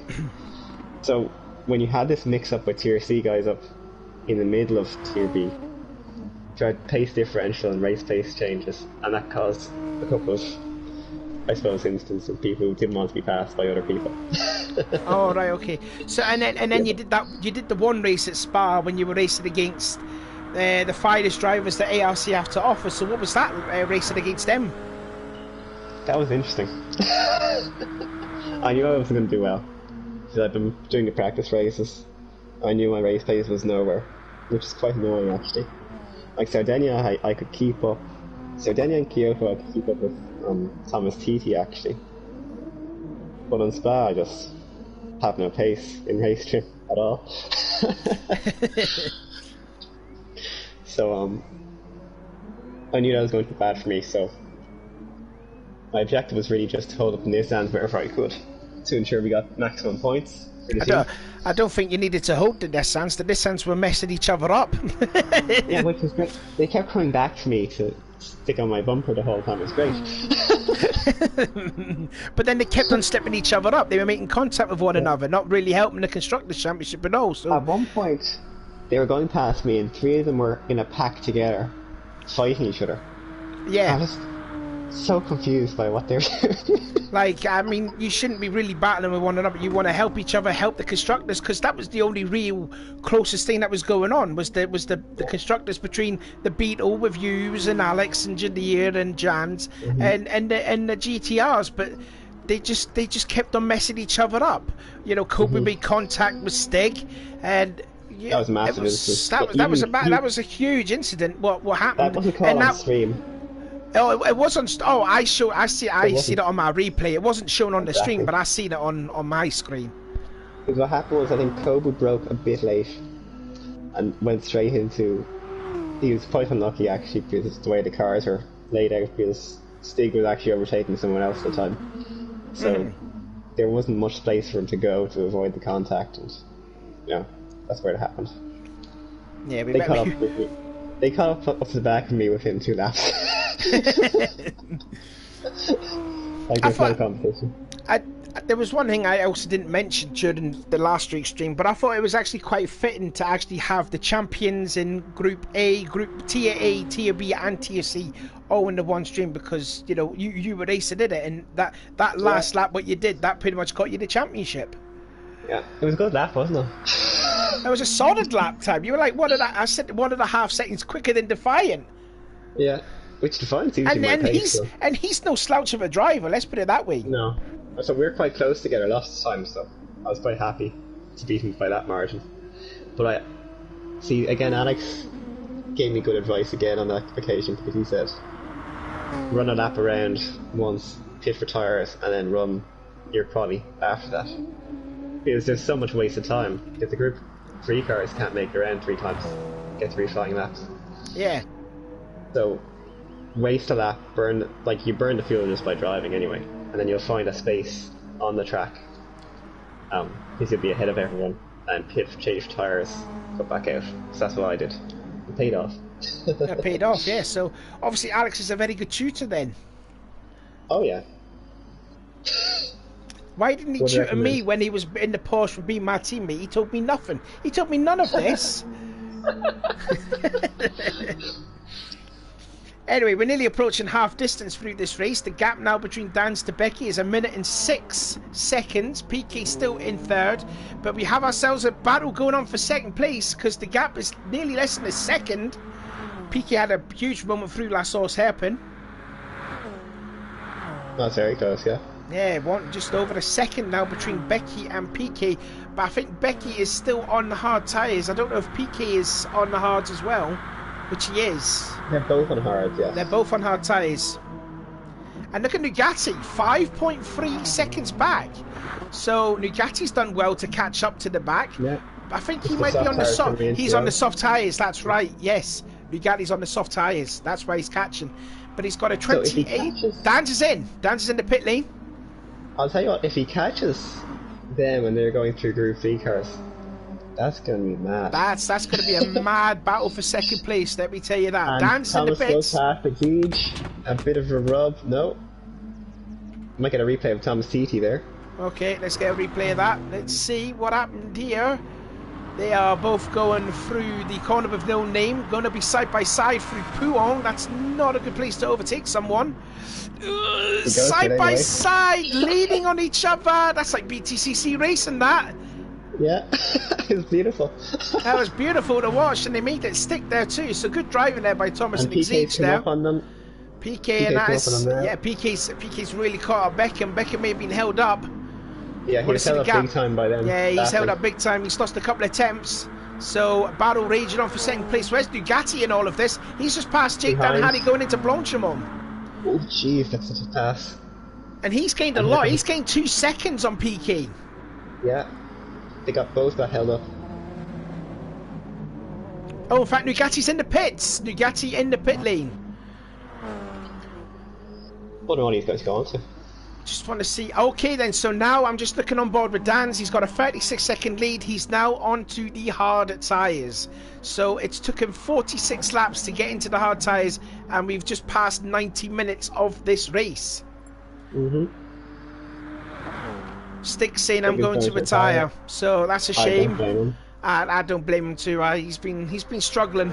Well, since he had that instant, he lost. Yeah, he's lost a chunk You're of off time. that. He really has. I'd say that instant was further along the track than we saw. We missed it entirely. He must have been going around the track with engine damage for the whole lap. And that's where he lost the lap. Yeah, he must have. Yeah. So Stiggy comes into the pit lane, pulls in to retire, and Not that's bad. that's the end of Stig's race there. So Contrail wins the outright battle for brotherly love.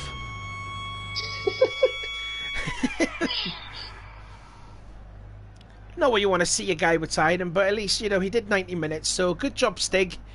At least you're better than me anyways, put it that way, Stiggy. Absolutely, definitely. As well. So that promotes Alex to 7th. PK's now into no, second place, he's past Beckham. And we missed that entirely. We missed it entirely because we were looking at Stig. Look at Stig retiring. Yeah, Stig is going to retire, so we are down Terrible to race 5 finish. cars in the GR1 category. Alex Rogers now leading GR3 over 20 seconds he has over Matty. Matty then has a 10-second gap over Gro Magna, who is 33 seconds ahead of Thomas, who is 1.64 ahead of Jake Danhady. So their battle could be renewed yet again. I was going to give a fun fact, but I can't really, it's not relevant anymore. Well, just do it, just say it. I was going to say Alex won't be 6th for the next 10 minutes, but that's not the case anymore. That's not the case, no. Here comes Nugatti. He's got to get past these GR3 cars yet again. He likes doing that. He passes a car to the inside and then weaves to the other side. Yeah, what's fascinating to me is that Matty and Alex, despite their instant, are still ahead of the rest of the group in GR3. I think that's because how Matty started the majority of the race on the soft tyres, so he could extend a big gap over the guys further back. And we know what Alex. Yeah, I mean, and Alex is the same too. But we know what Alex is like. You know, we've seen how dominant he was in season 3. So that's no problem there too. I think it's just the case that, you know, Crow and Ruby have all kind of messed each other up, having a battle between one another, and it's allowed like Matty and Alex to pull away a bit. Oh, Crow shuts the door on PK. PK's going around though. PK's going around the outside, so let's have a look then. This is going through Pouon, and then going into the Fania chicane. Let's have a look. It's actually right on board here with Crow. Here comes PK. Looks to the inside. Just shut the door on him. Yeah, there was a bit of space there. It wasn't like he wasn't all over the back of the Nissan. He's entitled. I know he's entitled to do it. Of course he is. As we've said many times before in the stream, the GR3 cars are battling for their own race, so they don't have to move out the way. Actually, you can see just ahead. Matty 7.4 seconds. So Crow's starting to catch up on Matty. Crow's on the softs, isn't he? Yes, he is. And Matty's on the hard tyres, so... And Matty had that incident, so that's potentially destroyed Matty's race, to be honest. Has Matty still got the damage, though? Yes, he has. He's still got that rear damage, which we saw from... He didn't repair it, no. Not unless if he's done it again, that we haven't seen. Alex dove in and repaired his damage. That was the first thing he did. Yes, Alex has repaired his damage, yes. Went straight into the pits. Except Matty didn't. And the gap now 6.3 seconds, so Crow is catching Matty in a hurry. Has someone hit Matty?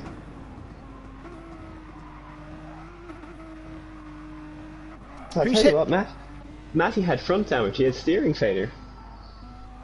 So Matty's got hit in the back by someone again. Is it possible that Stig hit him? And that's why Stig wants to retire after that? Was it the incident with Alex? Because I think he backed into the wall. No, he had front damage. Alex did. Sorry, Matty did. Or maybe I'm wrong. I could be wrong. Maybe we missed something, maybe we didn't. Who knows? Who knows? Too much fun. Oh, the funness that we have in this, eh? Looking back at the back of Matty, and you can see that number 8. That's Crow Magna catching Matty in a hurry. I think he's gained at least 2 seconds on this lap alone. Has Ruben got an issue in the pits? Again. Oh, Ruby again, back into the pit lane, so... Maybe he's dealing with something at home, or something like that. He can't. Maybe another toilet break there, but this has been a disaster here for Ruby. He was sitting comfortably 3rd in the class, and this has come a cropper. Unless he's got some issues. Is there an issue? Glitches when you come in the pit, you can't input. I don't know. Not unless if he's gone away for a bit, or having something to eat, or having spaghetti. No, that's Thomas. I've just noticed that PK's in the pit lane too. He's not changing tyres at all, so he's going to stick on those hard tyres. That will allow Nugatti maybe to go into 3rd place, maybe. They will have a battle though, coming off of the exit of Las Hairpin. They're going to be side by side, and Nugatti will take that 3rd place away from PK. And Contrail's now gone to the softs. Oh, sorry, he's on the softs, my bad. In fact, he's already done his 30 laps on hards, hasn't he? Yeah. Or I think he has. Yeah, he started on hards, didn't he? Chats are saying pineapple. What they're saying? Pineapple. Pineapple on pizza again, is it? Are you still arguing about that? I was still arguing about. Well, I'm on team no pineapple, anyways. Put it that way. We're both the same team then. This is why we're perfect commentary duo. If you have pineapple on your pizza, get out of this stream. And that's an order. Right, let's see what the gap is then between Dance to Becky. 48 seconds. And Ruby's left the room. Retired. Yeah, Ruby's retired, so we are down to 6 racers in the GR3. Yeah, Ruby was sitting comfortably in that 3rd place. Yeah. Disaster. And then, you know, something's come up and had to let Ruby retire there. Quite a different looking livery, wasn't it? Not normally the white and green and red Toyota that we usually see. Yeah, it was interesting. Yeah. Did Matty overtake Pitt? Matty went to the pits, did he? Yeah, Matty did pit. His Crow has passed him. Oh, well, maybe not. Matty, no, he must have. Yeah, he has, because he has repaired. He's repaired the car, so now Crow is now sitting second in GR3 class. So maybe there was an instant for Matty that we missed. Strange.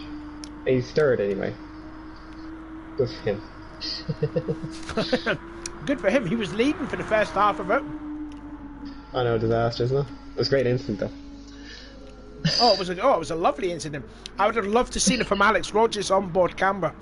When I wanted to see the replay again, I wanted to see it from Alex's camera because he would have had a great shot. Oh, PK as well, to say it that. Absolutely, yeah. Maybe we can share the replays at some point. Show us it. Oh yeah, we should. Your name is ARC Alex Rogers. Please send your clip soon. Oh wow! Blue flag's being waved there to Matty. Nearly shortcuts through Radion. Will he pick up a penalty for that? Yes, he does. A second penalty, which he'll burn through the Kemmel straight away. Not really going to lose a lot of time. I'm not sure the prototype should be passing through there, but they all seem to be doing that. Oh, it's such a brave thing to do. I see a battle going on after the last horse hairpin. I want to see who that is. All it's actually doing is causing trouble for the GR3 guys, which is really fair on them. So. Questionable. Here we go again. Jake versus Thomas. We've seen this battle before, haven't we? And they're again at it. Half a second between the pair of them. It's gone very well before. It went very well the last time. So let's, keep it clean this time, boys. Becky's actually into the pit lane. Now, he is on 50 laps, so he might have done his hard tyres stint. So he's good to go the rest of the way. But Dan's is, I believe, halfway through his hard tyre stint. Crow's picked up a penalty. Yeah. Might have been maybe Pouon, maybe Fania Chicane, perhaps. He's got a burn it here. He does. He does.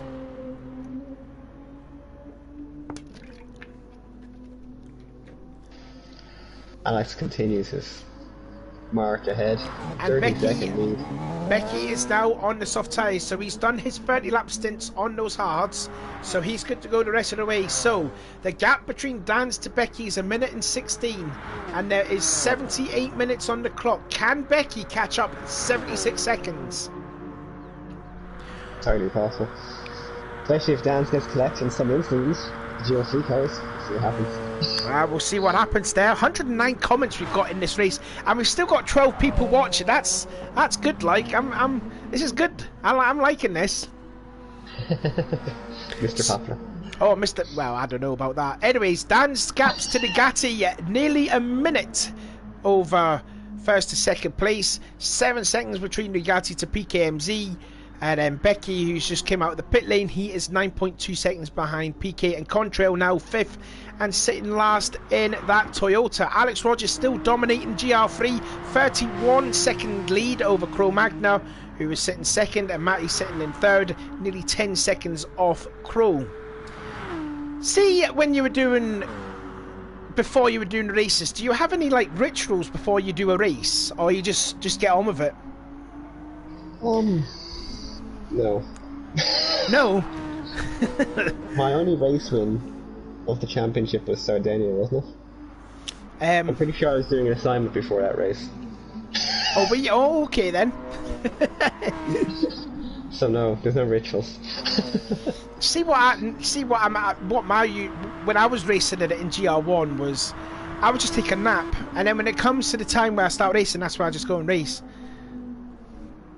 So I don't think that actually helped. No, I practice beforehand. I tell you what, since the whole thing with the ARC, like when it was like season 1, there was not a lot of people as what it is now, and I don't think they did a lot of practicing. I don't think they did, but now, you know, when we finished season 3, and I was watching a lot of races, a lot of practice that were doing it. I mean, like few races that they did around Spa. I just couldn't believe how much practicing yous all did prior to Sunday, and this was like on a Monday. This was like 6 days before Sunday, and yous were all practicing. I wasn't practicing that much now. Come on. Well, you were practicing. You were racing on Tuesday, weren't you? Yeah, so we raced. We had a commentary test one of the days. We did, and then you also did another. You did a race with that 40-minute race. I think it was on a Wednesday, the next day. Yeah. Because I was saying, right, we need to do another one. But you were racing. I might have done 3 racing, but sure, Crow was doing like fucking. Oh, excuse me. Crow was doing. Swear jar. Crow was doing about 10 minimum practice race, I think. About that, oh aye. Oh wow. Anyway, Matty into the pit lane. He's changed tyres. I think he might. I don't know if he's done. My calculations are all messed up. But is he going to do? Oh, he's staying on the hards. Okay. Yeah. So he must have done. I think at least maybe 20 odd laps on hard tyres. He has changed. Tires. He has changed tyres to the hard still. Yeah. So he's just going to come out just ahead of Thomas and Jake. They're going to hunt him down big time. Watch this. Oh, Thomas having a massive moment again. That camera angle worries me when they go through Radion. You see the car just jump left and right. That worries me because they feel like they're going to go off. Yeah.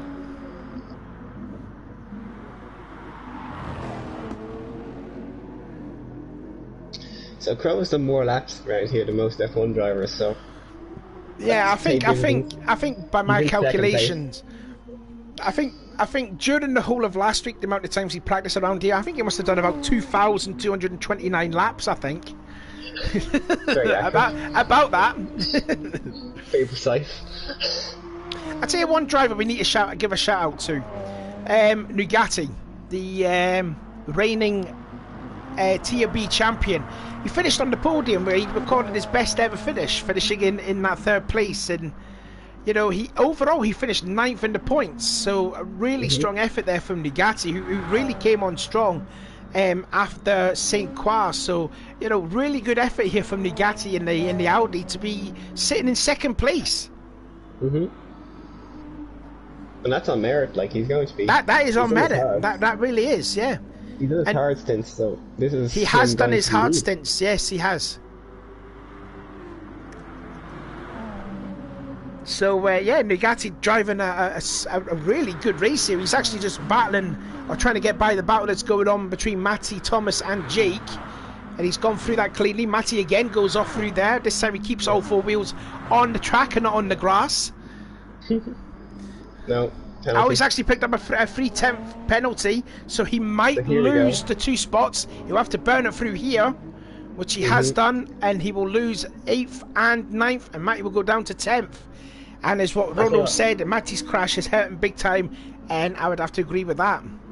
Yeah, and PK is gaining on this group, so what's going to happen is that actually, do you know, Beckham's catching PK 1.3 seconds. I think it's going to merge together at one point. It will, yeah, possibly what, half an hour left. You might see Nugatti, PK, and Beckham all battling here. Well, not just that. I think PK is going to come up, and Beckham are going to come up to this group of traffic together, and they might be battling at the same time. They will be battling at the same. Yeah, and Beckham was catching PK. I'll tell you what, the worst time to catch those 3 cars will be at Pouhon, turn 12. Yeah. That will be a terrible time for them to catch them. But this thing, Beckham's going to have to overtake while going through traffic. And we're coming into the corner with no name, and then it's Pouhon, and you can see the gap is now nearly coming to less than half a second. So Becky is catching in a hurry, and we're coming into Pouhon. He passes Matty. Both of them pass Matty. Now they've got to get by Jake. 2 tenths between them. Oh my God, Becky is really there. He He's is the right fastest. there. He's going. We've got to go 3 wide. Oh, look at Jake. Piquet gets held up by Jake, and that allows Becky to move up into 3rd place. Good opportunistic driving there, but Piquet lost a ton of momentum. Let's get a replay on that and have an onboard camera here. So I'm going to quote Radio Le Mans here. Use the traffic. Use the traffic. He used the traffic, and then Becky used Piquet as a pin to get hold of that 3rd place and get stuck behind Jake Denhady. I tell you what, and there was contact too. There was a bit of PK's no contact. damage. Yeah, Piquet's got no damage now. I'm just wanting to see if Jake's picked up some damage. No, he's okay. He's okay. But yeah, that was very good opportunistic driving there from Becky. A real prototype driver. That's the real blow of the move you need in that. I tell you what, it kind of reminded me. This is getting this is getting really geeky here, but I can remember Alan McNish when he was driving in a Porsche. He did exactly the same thing to one of the Mercedes.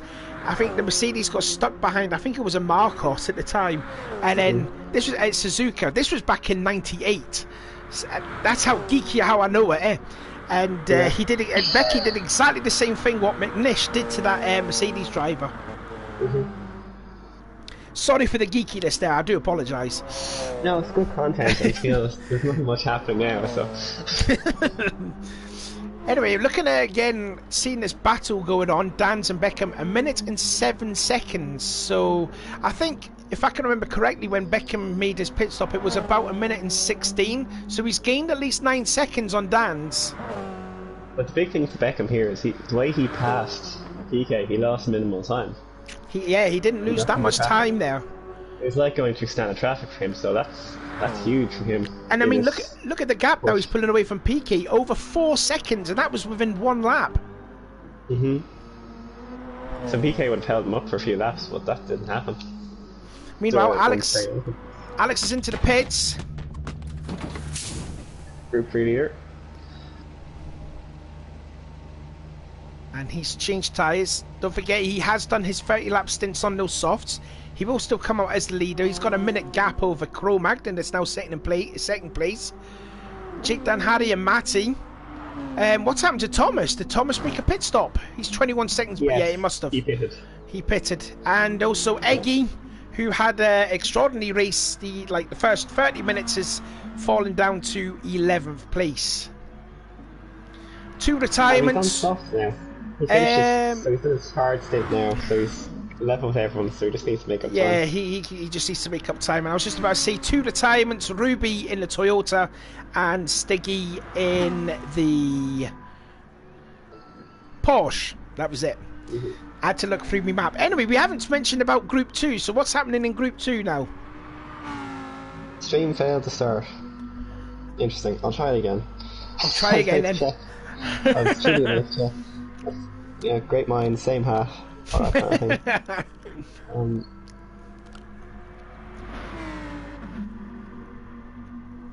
Yeah, failed to start, so that's not working for me, unfortunately. If you could update me, that'd be great. I can't update. I'm watching. Oh my goodness me, Eggsy, what was that line?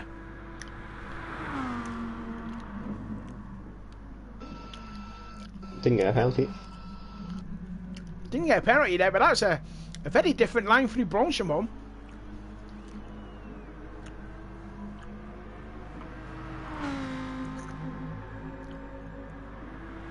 Yeah, Jake made his pit stop, and now the gap between Thomas and Jake is now 3.2 seconds.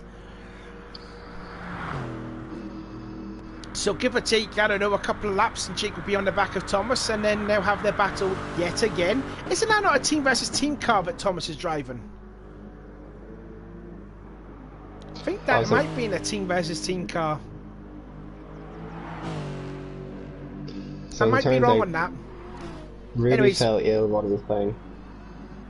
The other lobby's down. Is it crashed? Sorry, no. Ruby fell ill while he was playing, so that's why he's pulled out. Oh, what happened to Ruby, sorry? He's ill, sorry. Oh, he's ill. Oh, okay then. Yeah. Ah, right. Okay, so hopefully he didn't puke up all over the steering wheel.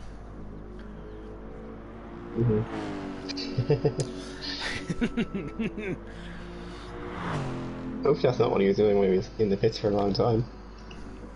Oh, I got the stream. It's working for me.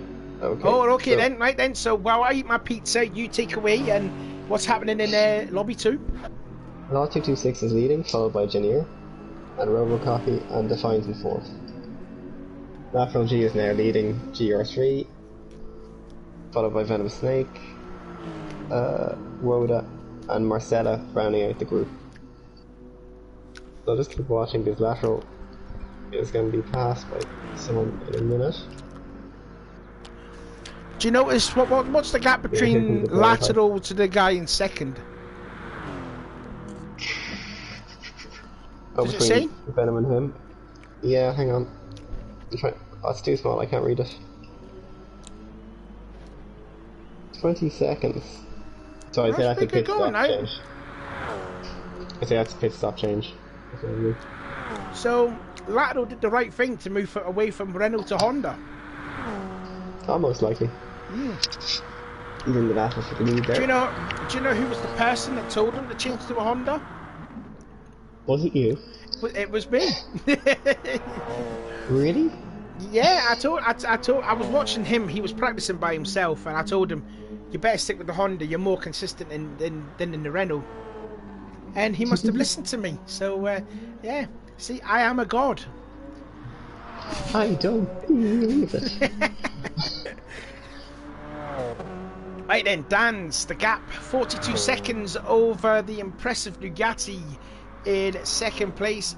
Beckham, it's now down to a minute between himself to Dan's, but he's got himself a 12-second lead over Piquet. I tell you what, that thing with Piquet has really affected them with the battling with Beckham and the lap traffic. It's really affected Piquet. Yeah, to be honest though, I don't think the incident with Matty and Alex really helped Piquet either in the long term. What I was mentioning was when Beckham passed Piquet a couple of laps ago. And I know that, but I'm saying he would have lost even more time with that. So he's going to lose even more time because he kicked up grass through the Kemmel straightaway. Now Contrail is catching him. So Piquet, I wonder if Piquet is on worn tyres. He's sort of, he's still on the hard tyres. Piquet is still on the hard tyres, and here comes Contrail because he's on fresh softs. He can go softs the rest of the way. Yeah. So it's fascinating, isn't it? It is fascinating, and this is also about between the two Toyotas as well. So yeah, this is bragging rights in the Toyota camp here.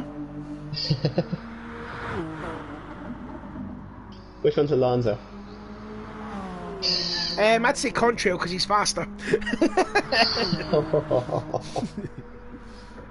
Brutal. I don't think it's brutal. Oh, there was contact! He bumped him. That's a love tap. Did he pick up any front end damage? No, he didn't. No, kept it going. But I think that was like a little message to Piquet saying, I am here. Ruffles him up a bit. Yeah, just try and ruffle Piquet's feathers there, you know, give him a little love tap, say, hello, I'm right behind you, bud. Here we go, they're going through Blanchimont. Well, stop. Should be drawing out on there. And then into the chicane, here we go. Piquet defending, Contrail trying to be late on the brakes as they can. He's got the inside for the left part, and I think he has got fourth place. Beautiful move. Great move there from Contrail. Set that up very well, didn't he? Oh yeah, it's not over for Piquet yet. He's got soft stints to go. Yeah, well, Piquet started the race on hard softs, didn't he? And then I think he went on to the hard tyres. I possibly say in his third pit stop. I think I might be wrong. It could be second, but yeah, Contrail, great pass. It's possible Piquet picked up damage in that instance as well. What with the contact? Sure. I'm not sure who was hit. That's I was kind of half looking at it, which is probably not the thing to be doing. It would just basically do the same when Matty spun and I was looking through the chat.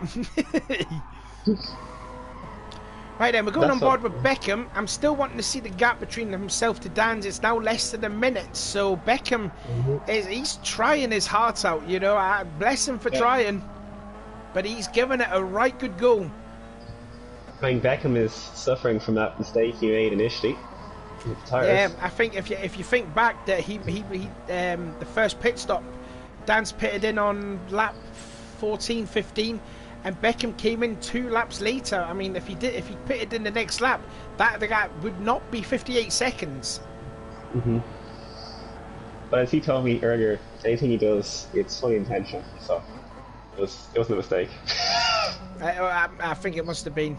And I mean, Becky has been known to do a few mistakes. I think he did one McGann Trophy Cup race that he stayed out a couple of laps longer. And I remember Rono actually saying to Beckham, "You made a mistake because you went out you stayed out too late." And I think that's what he did again. I'll say they can be beneficial sometimes. That's how it beat Alex Rogers yesterday. So it does work sometimes.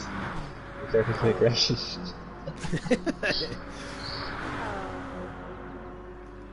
Just looking again at Beckham, just passing Thomas, who was sitting 4th in class. Nearly coming less than 59 seconds. I'm wondering if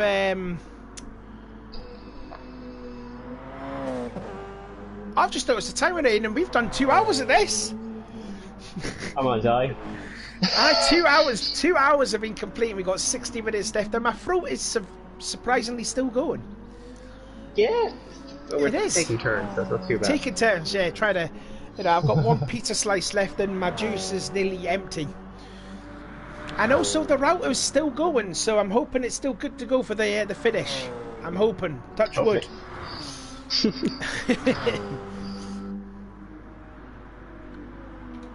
Let's have a look then at Alex Rogers.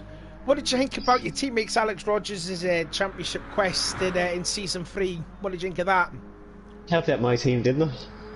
Definitely helped out the constructors, but I think, you know, I can't remember how much points VW had at the all end, but I think Alex had about, I don't know, 45% of those points all made up. Nugatti's in the pits, but yeah, absolute dominant season. And But the other thing is, when you look at it, at different points, different members of the team did pull through, so that's how we did so well.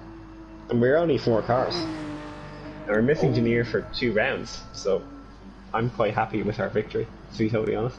yeah, because I mean, to be fair, we did see a lot more GTRs in the stream than we did see Beetles. I think there was like one. I can't remember if it was at Kyoto. We only seen one, and that was Alex himself. And then the next race at Sedekna, we saw 3 because we saw Alex. We saw Janir's and Jan's finished 4th, and Janir finished 10th. So obviously, like you said, they helped a lot to help VW get the Constructors' Championship. Exactly, and they played it smart. Like, remember, Jan's got past Janier in a very clean way and set off and took 4th, so great job from him, obviously. Didn't take him out when he was trying to pass him, which is a good tip for teammates. I'm looking here at Dan's fuel gauge because I got a message from Ronald saying how many more hard laps for Dan's. I would imagine, looking at the fuel tank, he must be down to about 2-3 laps left, and I think he should be good to go. Although I'm trying to think back, he started on softs, made a second pit stop, stayed on softs. I can't remember if he made a 3rd pit stop and went on softs, or did he change to hards? No, he did make a 3rd soft, so I think, judging on the degradation, he's got another set of laps doing hards. He's got another set of laps to do on hard, so by my calculations, and my calculations are usually wrong, but I'm maybe saying he's got at least another 12-13 laps left on hards. That's my guess, yeah. About that. Yeah, but it's only about half that, Ronald. distance. Hopefully that's quite accurate for you. he changed to half distance, so he's in about 15-16 laps on hards now. And now the gap between to himself and Becky, 56 seconds. So again, Beckham's still closing in. He's basically got to close a second a minute here. Which but then also forget, he is times over time. He is so I'll doing tell you what it. his times have been. So while Dan's was doing a few 2 minutes for Dan's, but he's generally in the 1:59s. Beckham is in the 158s and dipping into the 57s. So Beckham is definitely clawing back time.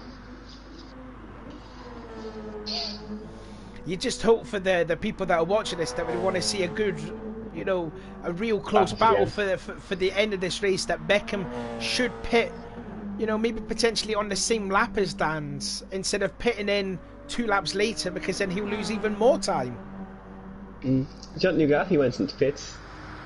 Missed that entirely. Yeah, Nugatti came into the pit. Yeah, I was saying that when we were talking about with Alex Rogers dominating, because I did see Nugatti was in the pits. In fact, what's actually the gap then between Nugatti to Contrail? 12 seconds. PK 10 seconds back on Contrail. I'll tell you what, Contrail is purple.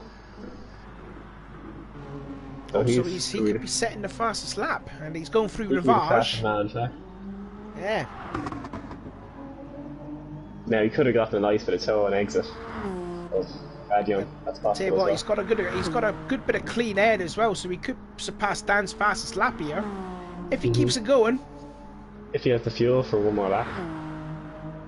Oh, has it? Oh, does he need to pit? Oh, he does. He has to pit, yeah. And also look at the battery too. It's full.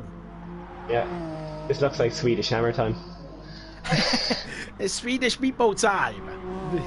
Actually, could you care to explain the battery? What's that all about? What, do you not know, or do you want me to explain it? Do you know? In my honest opinion, I do not know. Okay, so the battery is an electrical energy storage which is charged by braking in these cars. So look, that's what I was kind of saying at the start of qualifying. They would be generally recovering energy in the braking zones before they hit the starter lap to get their full battery hyper boost off the start line.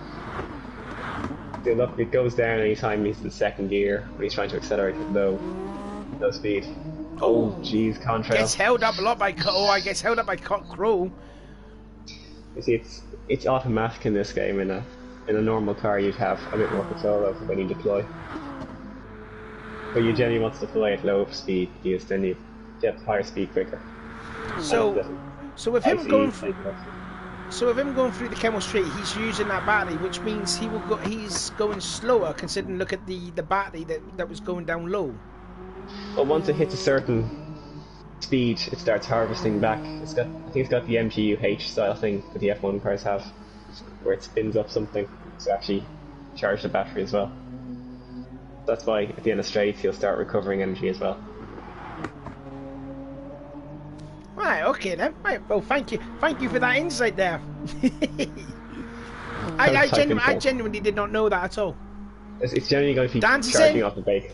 Sorry to interrupt you there, but Dan's into the pit lane, so I don't think he's changed tyres, Joe. I don't think. Yeah. No, he hasn't. He hasn't changed tyres, so he's got roughly, as what Rodder was saying, about 15 laps. So this will be his last stint on those hard tyres. Now, more interestingly, what is the gap between himself to Becky? Becky's getting held up behind the GR3 leader. And he's just pitted. As the marshal waving that blue flag there. In fact, all the marshals are waving blue flags. They'll have tired arms after this race. I would say that, exactly 33 seconds the gap now is between Dan's to Beckham. Interesting. Contrails into the pit lane, but I've also noticed there Nugatti has closed up a lot to Beckham too. Beckham's in the pits. Did he get a penalty? No, Beckham's not in the pits. Contrail was in the pits. No, he wasn't. There's a P. It's probably a penalty. He must have served a penalty at the straight. That's probably what it was. He's got a P beside it. I thought that was pit lane. I'm on board here with Contrail. Let's see. No, penalty's I'm talking gone. about Beckham. Oh, you're talking about Beckham? Did he have a penalty? Yeah. There was a P symbol on his list. Oh, this is all glitching out for me. Never mind what I'm talking about. Well, anyway, the gap between himself to Dan's is now 31 seconds, but he should be a little bit wary because Nugatti is coming in that Audi. And Beckham's got relatively clean traffic ahead. Yeah. Well, Beckham has worn tyres. And he should be pitting sometime soon. I want to see by his fuel gauge. Oh, maybe not. He's got more than 25. I would say about roughly 30% in his fuel tank he has. But look at those. Look at the front tyres. They're bits, yeah. They're nearly falling off the cliff. The rears look all right, but the fronts don't. Which probably moves the brake bias to the back. But sure, we'll see. Well, if he's moved his brake bias at the back, it's not. He is sort of gaining a bit, but again, Nugatti is catching him, so we could have ourselves a battle for second place within maybe 2-3 laps at this rate.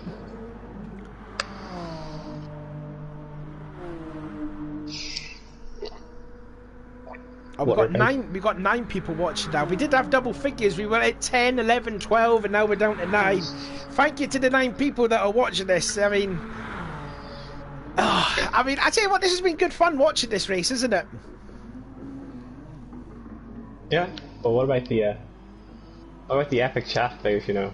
Please follow me for referees and check my account as best highlight race.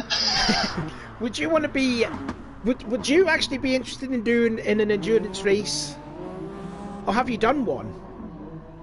I did an hour and a half for an FNS race. Killed my hands. Oh, okay, so it was a different one. Okay, then.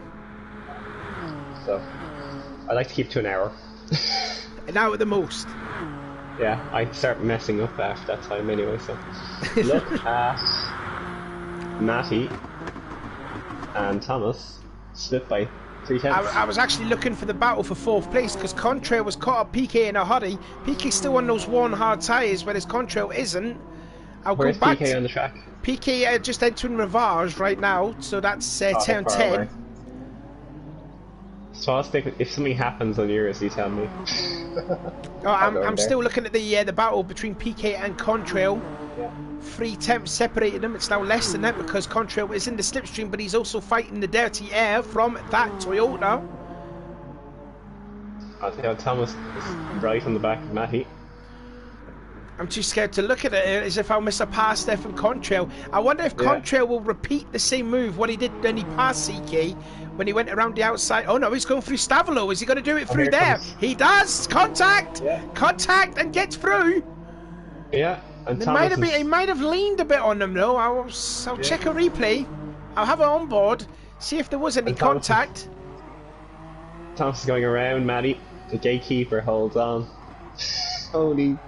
Oh, wow, there was a slight bit of contact. Contrail had to get on the curb a bit and did make the pass on PK. I thought he would have done exactly the same thing as what he did when he passed him there. Oh, PK late breaks there, runs wide through the first part and pulls into the pits. Right, so let's see the battle going on for 8th place. On board now with the gatekeeper Matty. He's got a backside like a sumo wrestler. He does. He just held off Thomas into Beckham. And look in the background, Jake Dan Hardy's there too. See, Matty's going to hold. Oh, Matty hits the AstroTurf through Pouon and tank slaps and spins it around. And Thomas's rear damage. This is a disaster. Matty take instant number 2, causing massive damage for him. He just sort of understeered through Pouon and Thomas just pushes him around. Nothing that Thomas could have done. And then there was contact when Matty spun around and then got into Thomas. Yeah. Really, there was nothing Thomas could have done, really. Thomas is losing it big time because Matty's just oh, goodness me, Matty sideways through the middle of Stavolo corner and nearly got into Becky. He got massive steering damage on the left hand. And now look, Nugatti is really caught up to Beckham. 1.1 seconds. 26 seconds between himself to Dan's. I'm sorry, I'm interrupting you all the time, but you know, 47 minutes left and this race is just getting eaten up. Yeah, and Jake is coming up behind Thomas. Thomas into the pits to repair. That's a disaster, Thomas. Mr. Nom Nom has said in the chat here, top 3 in lobby 2 separated by 5 seconds, and that's like nearly over 2. That's like what, over 2 hours worth of racing? Insane stuff. Yeah. Excellent. Nugatti hitting the sausage curve through the exit of the La Sauce hairpin. He's going to lose a little bit of time for that. But here we go. Beckham versus Nugatti. The battle going on for second place has, in fact, both Thomas and Matty have gone into the pit lane. Yeah, Matty's in the pits repairing, I think. And also, I think to believe Matty may have done his hard tyre stint, which he has done, so he's on the softs now. Yeah. It's an all-out race at the end. It's an absolute flat-out brawl to the end with 46 minutes to go as we're looking at Eggsy sitting now in 5th place in GR3 in that Lamborghini. Have you ever driven a Lamborghini before on this game? I tried it once on the OBR because that was the car of choice for Red Bull Ring. I hate it. I hate it and all. I think it's just too slidey at the rear for me. Its brakes are terrible as well. Oh, it's horrible brakes. It's quick on the straightaway, but just its brakes is shocking. What word was that going to be before it turned to shocking? Alright, one thing else I want to say to you. What's your plans then for season 4? Bully someone into letting me drive the Corvette. You want the car lottery to be Corvette, and then whatever team you want, your first comment is going to be, right, we're going Corvette, first pick, no matter what. I think that's the plan, is it? No, I'm not sure what I'm going to do. Beetles, I like the Beetle. It suits me down very well. I don't think it's the same team again. It probably won't happen. It probably might not happen, and it also probably might not happen that you might not get the Beetle as well for season 4. It's just down to the luck of the lottery, I suppose. Anyways, as you were saying, the battle for second place is going on now. Beckham versus Nugatti. They're both on softs. Beckham's on much more worn softs. Yeah, Nugatti pitted, I think, like 9-10 laps ago, so that's him just catching up now. He's in the slipstream, going to the Kemmel straightaway for the 68th time. That is a massive moment for Nugatti as well, because this is his chance to catch up to Dans, really. Yeah, and don't forget, Nugatti can go softs the rest of the way. So too will Beckham. Yeah. Dans is also, he's in the middle of doing his hard tyres. But Beckham's at the very end of his current stint. Yeah, he will have to pit, as what Ronald was saying, with about 30 minutes to go. I don't think he'll pit with 30 minutes to go. I think he'll pit very soon, actually. Well, he's only got a tiny bit of fuel, so I think he's going to be... Yeah, so he'll probably might pit in this time by, and then hopefully might go the rest of the way, but I don't know, 44 minutes, well, technically 43 minutes, if you will, on... He'll have to go all the way on fuel, wouldn't he? He will have to put his fuel all the way to 100. But will that last more than 43 minutes? He might have to fuel save. And the thing is, like, Dan's another, by my calculations, 7 laps on hards. Is that enough time for Nugatti to catch him up? You never know, because Nugatti is going to be caught behind Beckham into Blanchimont. Beckham clips a bit of the curb. Yeah. Oh, this might be a bad move here, because Beckham might have to pit, and Nugatti's going to the inside. Becky stays out for another lap, but Nugatti goes into second place. He's got 22.5 seconds, though, to catch up on Dans with 43 minutes to go. Nugatti, you said at the start, could be a dark horse for this race. This is very important. He needed to make that pass for any chance to win. So we'll see what he does. Yeah, you can see he's just slightly pulling away now from Becky, but Becky's going to be in the slipstream as they're going in towards Eau Rouge and Radion. The ERS on that 418 is absolute garbage. Oh, is it? Yeah, he's got no battery. No battery? Who was that? The Becky? Nugatti. Oh, Nugatti. Beckham's got charge now. And... lap traffic ahead there. That's Cro-Magnon. They just passed. Ooh, little bit of contact. Crow getting on the AstroTurf. Little sideways. Keeps it going. Very dicey. That was very dicey there. That was nearly contact between Becky and Crow.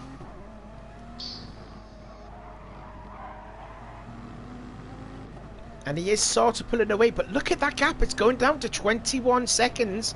Nugatti's good for one more pit stop as well as Dan's, but you know, I think Ronald could be right here. Becky might have to make 2 pit stops. He could. Well, actually, I don't know. I don't know. He might make one more. He might have to fuel save though. Yeah. But you can fuel save in these cars with the battery. So it's not that bad. But we'll see. Just have the fuel mixture all the way up to 60. He'll be good. You'd be asked though. Look at the gap now between Dance and Nugatti, nearly less than 20 seconds. Nugatti, and also he's pulling well away from Becky. It's nearly 2 seconds. Nugatti is flying around here. He's got 2 seconds on Dan's that lap. Dan's hit any sort of traffic though? No, I don't think he does. He is catching up though. Yeah, Dan's is on hards, but he's also got Alex to contend with going through Eau Rouge. That's been good. God, I hate it when they pass cars went through there. That scares the fudge out of me. That is such a terrifying corner to overtake someone. That really is. Best corner, you mean?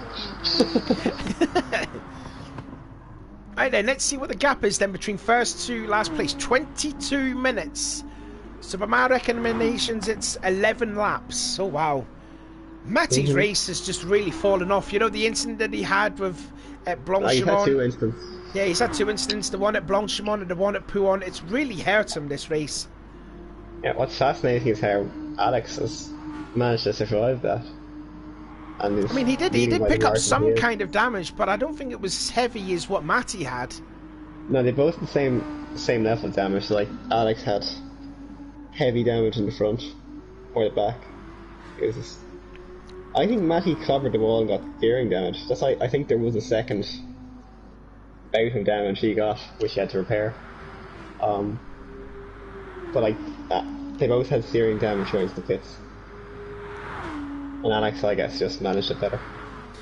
Right then, we've got 40 minutes to go. What's happening in Group 2, Lobby 2, while I finish my last slice pizza. It's absolutely cooked, this pizza now.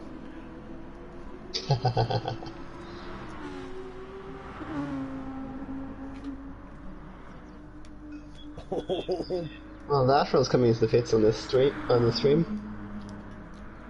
The Honda NSX. Looks like he's on softs. Hope he's done his 30 lap stint already, I hope. So, Law226 is in the lead, followed by Janier, followed by Robocoffee, and Defiant Rock rounds out Group 1. Looks like Lateral has the class lead in Group 3. Because Venomous is still behind him after a pit stop. Just talking about pit stops then, Beckham has gone on to staying on the soft tyres, but he is adding fuel to the go. 38 minutes, is that good enough to just do this? Is this the last pit stop though? It'll be rough, I think. It'll be quite, yeah. So Lateral, followed by Venom, followed by Woda, followed by Marcella, rounding out. And how many people are left in Lobby 2? I think it's only 8. Only 8 people? Whoa. There's a lot of traffic there. Lateral lost a lot of time with the prototypes coming through. There will be questions about that, potentially. I think it was okay. Just go and see the Ticketmaster. Anyways, let's have a look at the gap then between Dan's to Nugatti. 15 seconds, sorry, go on. So Turbo has left Lobby 2, that's why there's only 8. Oh, and that's your Chevrolet driver gone. No, Venom is there. He's oh, second. It's Venom is the Chevrolet, okay, my bad. Yeah. And Hideki has left early as well. So that's why there's so few drivers in Lobby 2. And also Taylor D and someone else didn't participate. There was also there was a couple of drivers that were on standby. Eternicus, I think Marcella was actually one of them. Yeah. And Eternicus was the other one. I take it he didn't have time to race then. Exigence to pits. Yeah, just noticed on the back end there, we're looking on with Thomas. So Eggsy in the Lamborghini into the pit lane. Could be its last pit stop. Oh, I tell you what, this is going to be such a thrilling finish. Look at the gap now, 13 seconds. Nugatti is on it. He has found, he's definitely found a groove on this track. Like he is on, he is on fire. Very Speechless. consistent 57 second laps. So he's in the 57s pretty constantly. Yeah. Like consistently, like what are the lap times They around had the 50? He had a 58 last lap, but everything else been a 57 for the last almost 10 laps, so he's been really on it. He's got some traffic to contend with though. Oh God, Might be a Matty. little bit of tow. Matty had a Matty, moment don't through kill. the second part of the Lagoon kill. chicane. Nugatti gets by him, Nope. no bother. Yeah. Well, Nugatti. May messaged in the chat there. Lat did 30 laps on lobby 2, so 33 laps to be more precise. So Lato could be On good hards. to get a group victory. Mm-hmm. Actually, Excellent job from him. I don't know if you know. Oh, Cro-Magnus in the pit lane from second place. Lateral did the 90 minutes. Oh, the guy's getting held up from Thomas. That's really going to affect him. He's going to lose a bit of time there. Lateral did the 90 minutes. I think our first ever endurance race was at Le Mans, and it was like this sort of category as well, GL1, GL3. And Lateral was racing in the GL3, and he drove a Chevrolet Corvette in Why the did he do style this of Jeff Gordon's livery. Come on, Lateral. Why'd you pick this other Honda thing? Don't be doing that to me. That was like months ago though. I can't mind exactly how long ago. I think it was like 8 or 9 months ago. But I was on the all channel. alone in the commentating booth, and my throat was gone after 90 minutes. My throat's starting to go now, actually. I think mine's is starting to as well, actually. This is killing us. 2 hours from now on, guys. Come on, please. We have done how long? How long have we done now? Calculations is what 30, 35. 2 hours 2 hours and 25. 2 hours and That's 25. 145 minutes. of pure rubbish coming out of our mouth. I tell you, we'll get some praise in one of the chats. I'll promise you, saying, "Oh, well done, Techno and Savaloy." He should join the party, actually. Clearly certain, because he's hosting Lobby 2, isn't he? Everything racing. Oh, Jake and Harry and Matty. Oh yes, yeah, Side by Jake side. Dan. I think Jake Dan actually made a pit stop. I Yeah, believe. can you get a replay? Is that the merge? That's probably the merge, yeah. Fresh tires. Okay, That's all that was. so I tell you what, there's not a lot of racing room there for Matty to use, and that's actually surprising that the Audi just went by the Nissan like he wasn't there. Mm-hmm. But that was the merge, so I was talking about this before. You're coming out of the source, you're going way faster than coming out of the pit lane. And look So already, there's a Matty's huge- nearly pulled a second lead over Jake too. But Matty has way less fuel. So Jake is fueled to the end. Yeah, Jake's good to the finish. I don't think Matty Matty will be able to last. Matty will definitely have to make a pit stop, definitely. Mhm.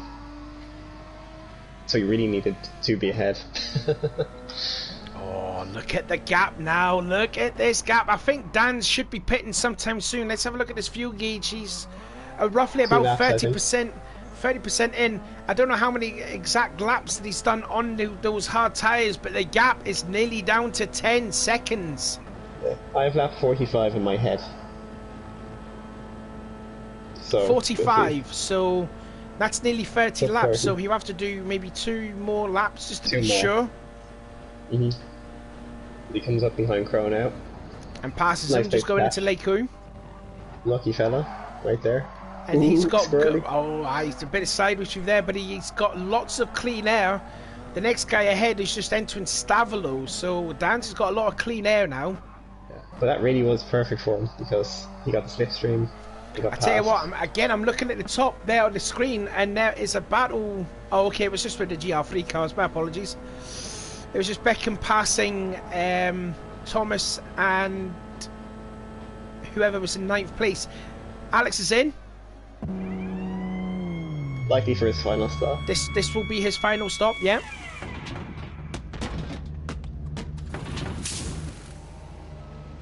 Just adding fuel onto his Porsche 911. Mm-hmm.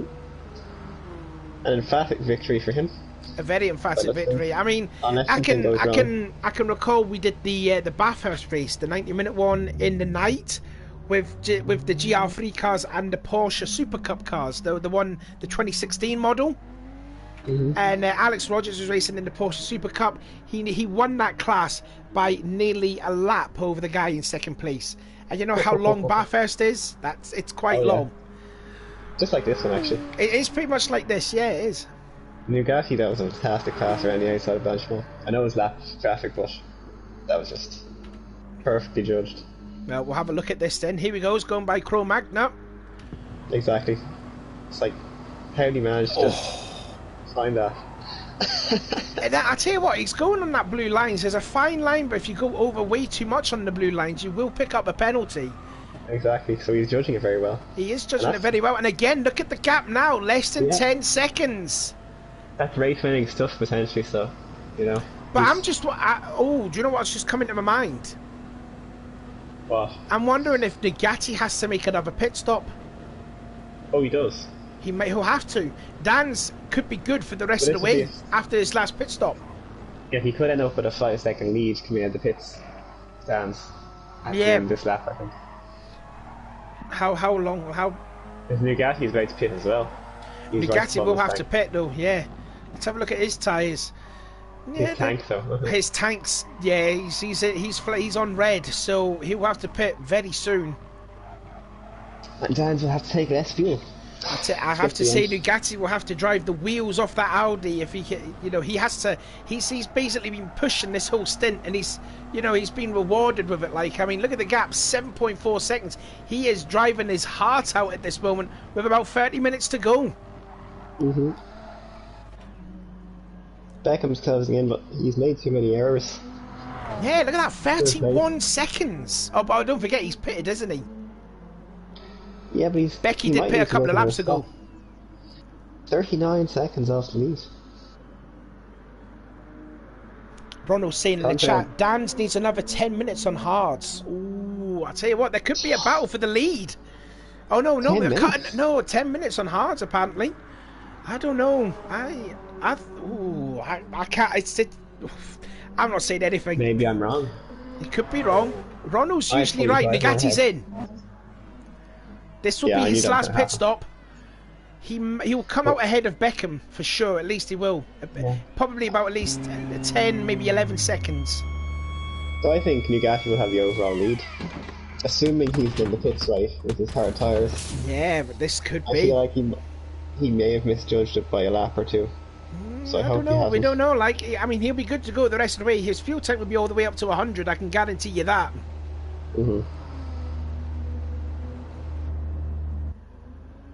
Is it gone up to 100? 87. Now there's Cro-Magnon, so where's Becky? Becky's just approaching last horse hairpin, so Nugatti has netted a second place at worst now. And Beckham goes wide. And Dan's will have to make a pit stop very soon too, on those hard tyres, so this race may fall into the hands of Nugatti here. I did say that. You did say, well, you did also say Dan's was, your heart said Dan's and your head said Nugatti's, but you picked Dan's. No, my heart said Nugatti and my head said Dan's. Oh, right then. Oh, this is going to be one hell of a finish. I just know it is, isn't it? Yeah. It's just made have like 5 minutes left, and it's going to be a battle potentially for the lead and a win too. You can't make this up. This is ARC. The one and only.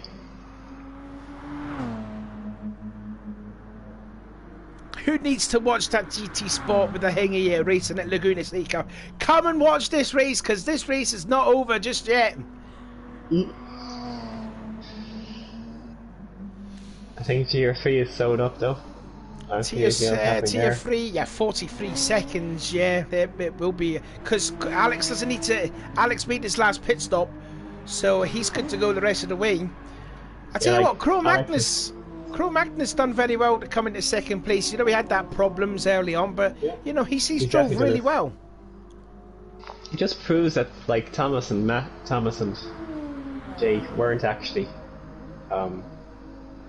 out of it at the end of the first stint because they were all together.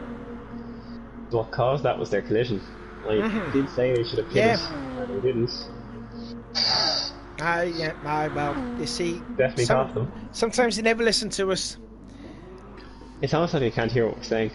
It's just like you want to get a headset saying it. Bow. But yeah, Crow sitting second in GR3. Thomas and now Matty sort of having a little battle for third place. 2.5 seconds between them two. And then Jake Dan Hardy also about 2.6 seconds ahead of Matty, who's got a 23-second lead over Eggsy. Yeah, Matty and Thomas both need to pit again, I think. Just look at their tyre degradation. And I think... And Matty's tank is in the red now.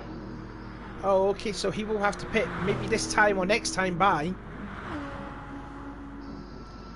Let's just see here as they go through the bus stop chicane. Matty stays out.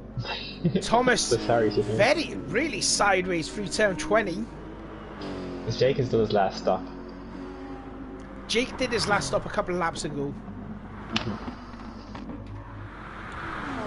Oh, penalty. Oh no, sorry, I thought it was a penalty for the Exige, but no. But you can see the gap now, 27 seconds between himself and Nugatti.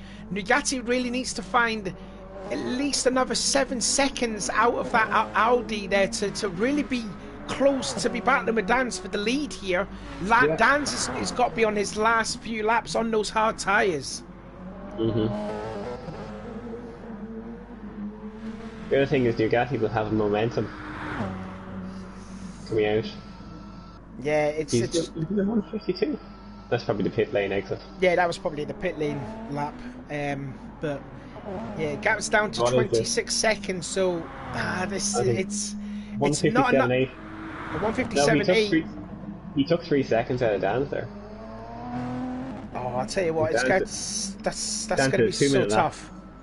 It's going to be so close to the pits. Dan's will have to change within maybe 2-3 laps.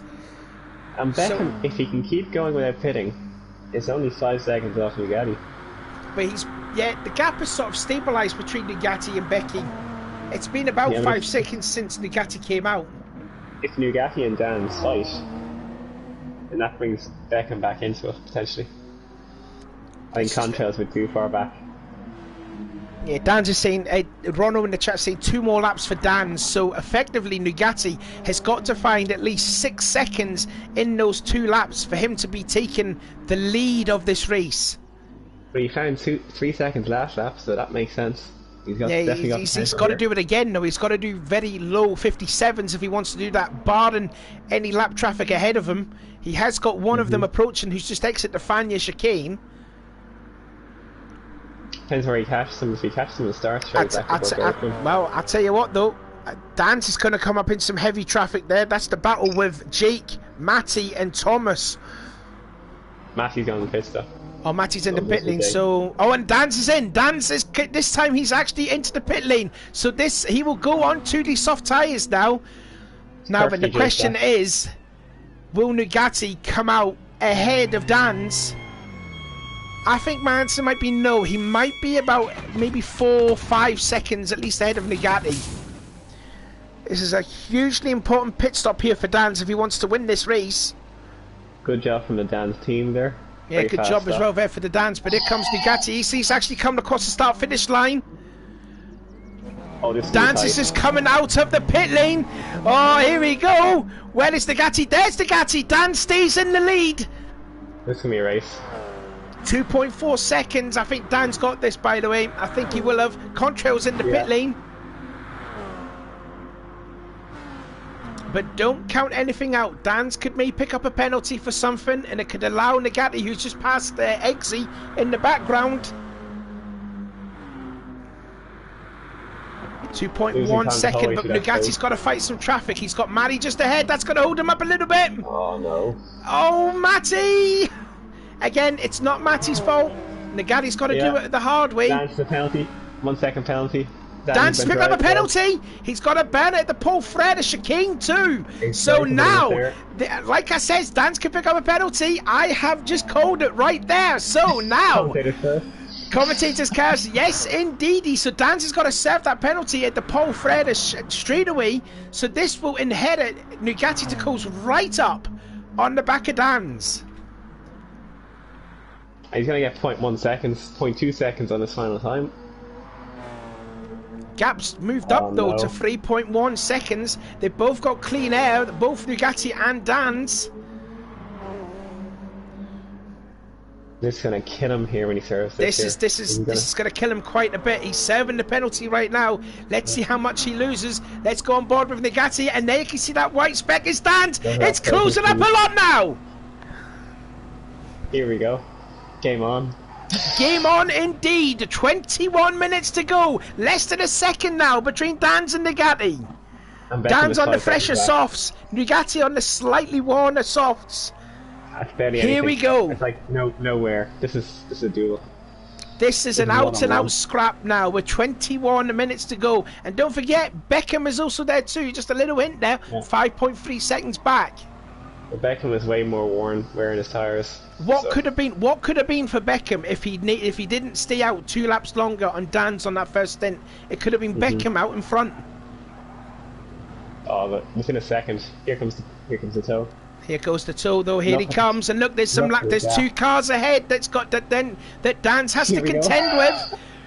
Half a second. Oh my goodness. I hope those 12 people that are watching, you better be on the edge of your seat, because I am, and my bum's really hurting.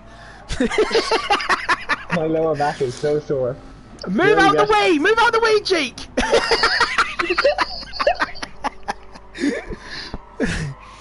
Right in the back from 3/10. 3/10 down. And now oh no, this could be dangerous here, because this could hurt Nugatti, because they're going into Pouhon. Thomas is going to hold up Nugatti here, and he has! I just knew it. There was contact. There was contact there. I don't know, has he picked up damage because of it? No, he hasn't, but Nugatti would lost a lot of momentum for that. And there's no more traffic, I don't think, for the rest of the race. There is no more traffic for at least 5 or 6 laps at least, so Nugatti's got to drive the race of his life if he wants to catch up to Dan's. That's unlucky. Yeah, it was a bit unlucky, but it was Nugatti's fault. He drove into the back of Thomas. Thomas was doing what he was doing. Don't move out of the way, and that's what happens. Oh, the shock. Right, Nugatti's he's got to compose himself now. I bet he'll be running on adrenaline right now as Nugatti. I can tell you that right now. But he's got to get that incident out the way and just focus ahead and catch up with Dan's again. 20 minutes to go. What's happening in Group 2? Yeah, I think he's losing time there. He is losing time. He is indeed. That could have been the vital moment for Dan. That could have been the vital moment. Yeah, it could have been, because Dan's is on fresher softs than what Nugatti is, and you can see that gap is sort of pulling away. So, lobby 2. Law 226 in the lead, followed by Janier, Robocopy in 3rd, and Defiant in 4th. Lateral still leading Group 3. Go on, Lateral. Venom is behind, followed by Woda, and Marcella rounds out the group. Is there any information on how long's left in that race? Oh, I should have read that. Oh, you left again, did you? Yeah. Quickly nip back in. Dive in. It says 22 minutes left. 22:05. 22 minutes left, so not that long away then. No. 5 minutes behind us. Oh, in fact, key users, May's actually confirmed it on the top the live chat here.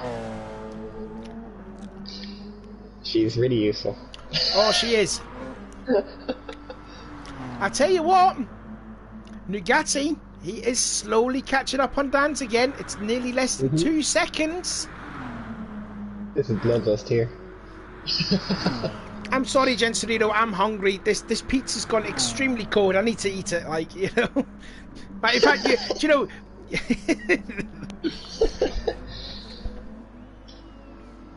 So I thought you were saying Lado, but you're saying lateral when you say it like that. Yeah, lateral.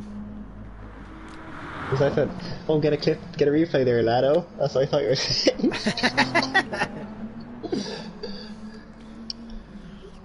I tell you what, there was much banter that was going on in one of the booths that lateral was actually saying, should there be like what's the thing that they pick up the words on the bottom, like subtitles for me and you, if you don't know what we're saying.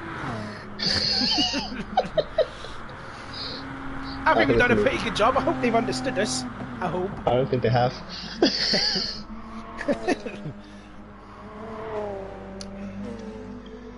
So 15 minutes left. Should be finished around half. Yeah, about 15 minutes left, and the gap is now less than 2 seconds. So Nagati's got to go back into that groove that what he did on that last stint, and he's sort of doing it. I wonder if Dan's is just... Do you think Dan's is pushing as well, or do you think he's sort of laying back at... Well, Dan's doing 58s. What time is Nagati's doing? Whereas Nagati's doing 57s now. He had that 2-minute lap when he had the when he was stuck behind Thomas, yeah. Aside from that, he's back to 57s again. So 1 second of that, that's gonna hurt long term. But it's really only half a second, but mid 57 is better than low 58s anyway. Got ourselves a little battle going on here for 9th place as Thomas versus Matty. 1.8 separate them two. Take two. Take two, yeah. At least Thomas is not battling with Jake, which happened for like 90 minutes of the race. Yeah, we know how that ends. I tell you what, it's been a good recovery drive this for Jake, because you know you mentioned that he had damage for a lot of the time when he was on the hard tyres, and you know he's sitting now there in 3rd place in his class. Yeah, and Jake is 53 seconds off Crow. I would posit that not pitting for repair damage would have cost him almost half a minute. So he could be closer now than he is. In fairness, when he had that damage there going onto the hard tyres, he lost at least 10 seconds on Eggsy. So yeah. It would have been less than 50 seconds, put it that way. I think he was losing more on Crow as well, so that's where Crow is who he's racing. Yeah, also give a shout out as well to Crow, sitting in 2nd place. Solidly, nearly 50 seconds behind Alex and 53 seconds ahead of Jake. So solid effort this from the practice god. Yeah, 50 seconds after 3 hours isn't too bad. We divide that by 3. Sorry. No, you wouldn't. Divide that by 71. That's 50 divided by 71. That's not a huge amount per lap. No, not really. No. What stunned me is like Alex is that far ahead with an instant, but of course wasn't his fault, but great job from him. Just seeing that, I think there's a battle going on at the La Source hairpin. I want to see who that is, and I don't know who it is because I can't get the right one. Thomas and Matty. Oh, is it Thomas and Matty? Yeah. Here we go, going through Radion and then onto Kemmel. Matty's going to be in the slipstream, less than a second now between the two. You can see Thomas defending that 9th place. That was great, sir. Come on, Thomas, do it for the hometown crowd. Make them proud, man. 21 bells. Takes a lot of curb through Lecombe. Oh, and that looked like a shortcut through Malmedy, wasn't it? I was watching Matty.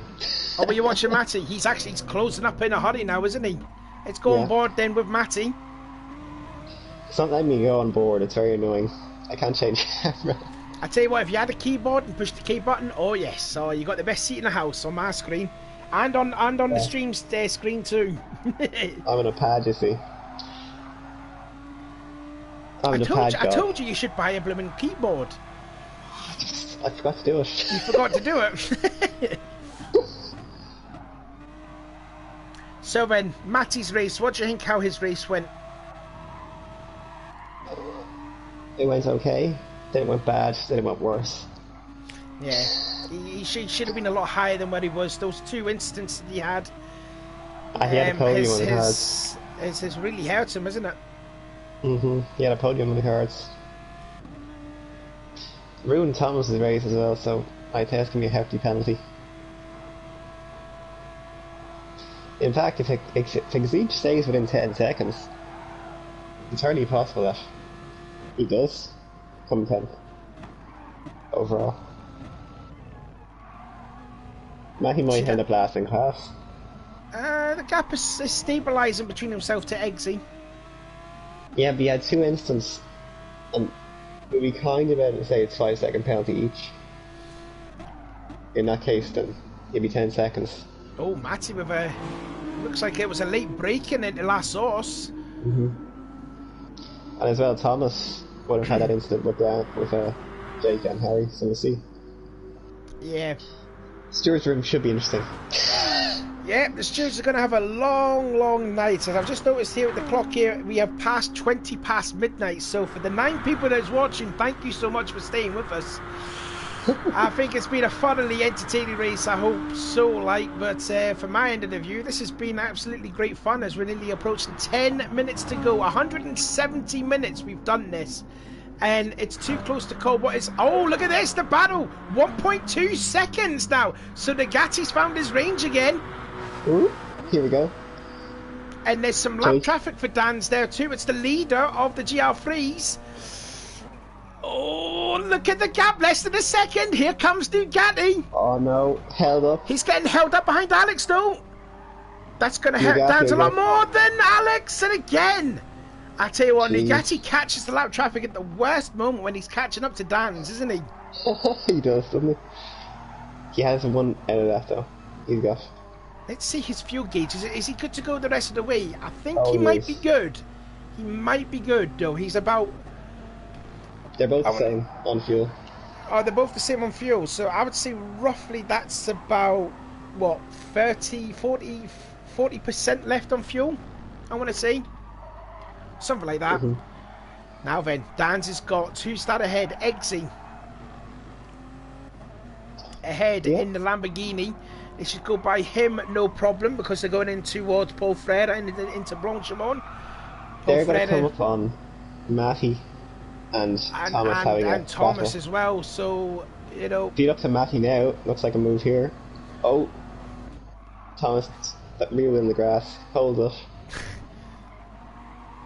I tell you what, in fact, they're coming up with... Nugatti's coming up to Thomas again, and I wonder if Thomas will be a little bit mad at what Nugatti did to him up at Pouhon a couple of laps ago.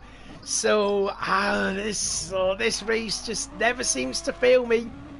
Yeah. Oh, this is gonna be very... Look at it. You can see it in the distance there. You could possibly see a little speck there, just going into it there. I've just seen it there. A little speck. That's Dan's, and that'll be Nugatti too. I'm watching Dan's. I'm watching Nugatti right now. 1.3 seconds is that gap. It's closing down now. Here comes Thomas, looking to the inside, into Lake Coombe. Oh, do you know, I think Nugatti might visit Thomas around Pouhon yet again, you know. It's going to happen. Oh, it is going to happen. I'm looking at the back of Matt, and Dan's has gone by them. Here comes Nugatti. He's going to get held up a bit. They're both going to be held up. Move, Matty, move! Here we go. We're approaching Pouhon yet again. Oh, here we go. Oh, this is definitely game on. 7 tenths now separating them two. They've got more traffic. They've got more traffic ahead. That's up at the Fania chicane, and then after that, it's where the last horse happens. So this effectively could be the last part of the last lap battle for this win. And Dance is slowly extending that lead. Oh god, this is mad. This is going to be insane. Becky is still 8.6 seconds back. He's lost at least a few seconds on Nugatti, but we're keeping an eye out here for this potential battle. What could be for the victory in this 3-hour endurance race. Alex goes around Exige. Lap the first GR3 car. That's not bad going. It took him 74 laps to do it though. Yeah. It's quite close. 86, you mean? Well, on Alex's case, it's 74. Oh, yeah. Back on board then again with Nagati. Again, catching lap traffic at the worst part at La Sauce Hairpin. He's got to move Jake Dan Harry, and he has done. Has he lost a bit of time? No, it looks like he has a little bit up to 1.2, 1.3 seconds now, as we've got 7 minutes to go. Now, the next car that's next in line is just finished at Pouhon, so I don't know if it's a GR3 car or if it's an GR1 car, but if it's a GR1 car, is that Cro-Magnon? Okay. Yeah. So they might, I don't know, 6 minutes. Nagati had a little sideways through the second part of the chicane. I think that's the race decided at this point. Well, I don't know. Unless there's a big mistake from Dan's. Unless there is a big mistake. And again, he did pick up a penalty not that long ago, so it could possibly happen again. Mm-hmm. Absolutely. He's lost time to Thomas. Yeah, I'm just looking at the battle here. He has lost a little bit of time, but he's still in touch of Thomas. Got Beckham going around Jake. Oh, held up again. Again, held up. Oh, had a huge. That's a big moment there into the AstroTurf. But again, as we keep saying, it's not Jake's fault. Well, in that case, it was because Jake hit the inside curb and went flying. That's how he got so much understeer. Beckham's touching a lot of the AstroTurfs there. You don't want to be doing too much of that. 11 seconds away from Nugatti. Do you think I'm right in saying doing those extra 2 laps on the first stints has really helped Beckham? Oh, massively. Because Nugatti was nowhere at start on the hards, and he's come back. He's come back really strong. He really has, this Nugatti. Anyway, we've got 5 minutes to go. Can you check up us on Lobby 2 while I finish this last bit of pizza? I will mute my mic, Genserino. I'm the best commentator because I don't eat while I commentate. No. Join the stream.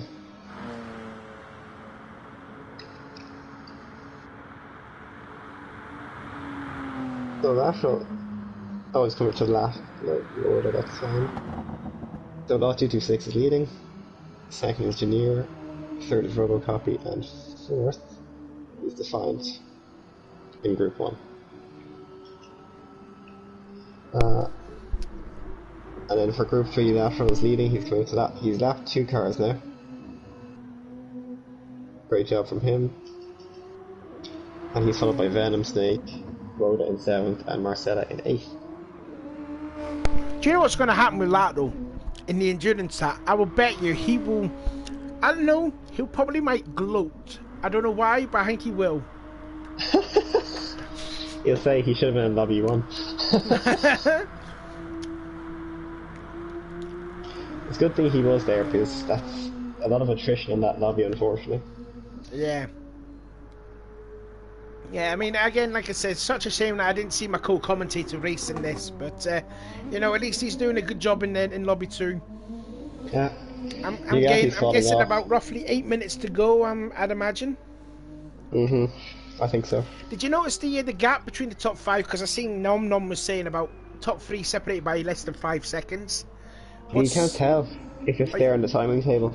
Oh, okay then. We'll probably get a message from May on here to let me know if there was. Dan's fastest lap in the race from Dan's on lap 89 there. Yeah, lap 89, 157.248, and Nagati's still holding it, just in a glimpse of trying to catch up. But I think it's the case of those fresh tyres is going to pay off here for Dan's. The gap is now sort of extending. 2.5 seconds. 80 what?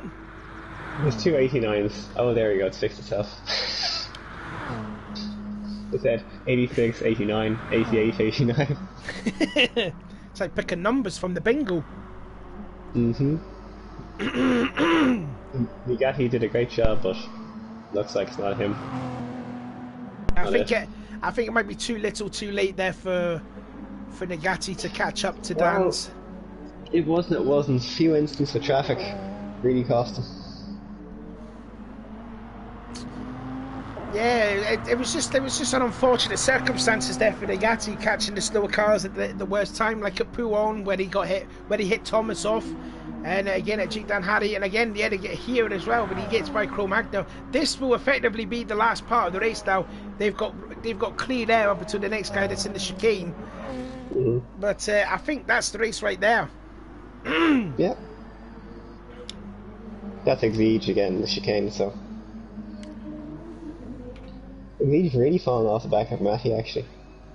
Yeah, 35 seconds. I'm looking at here. Oh, he must have pitted. He pitted.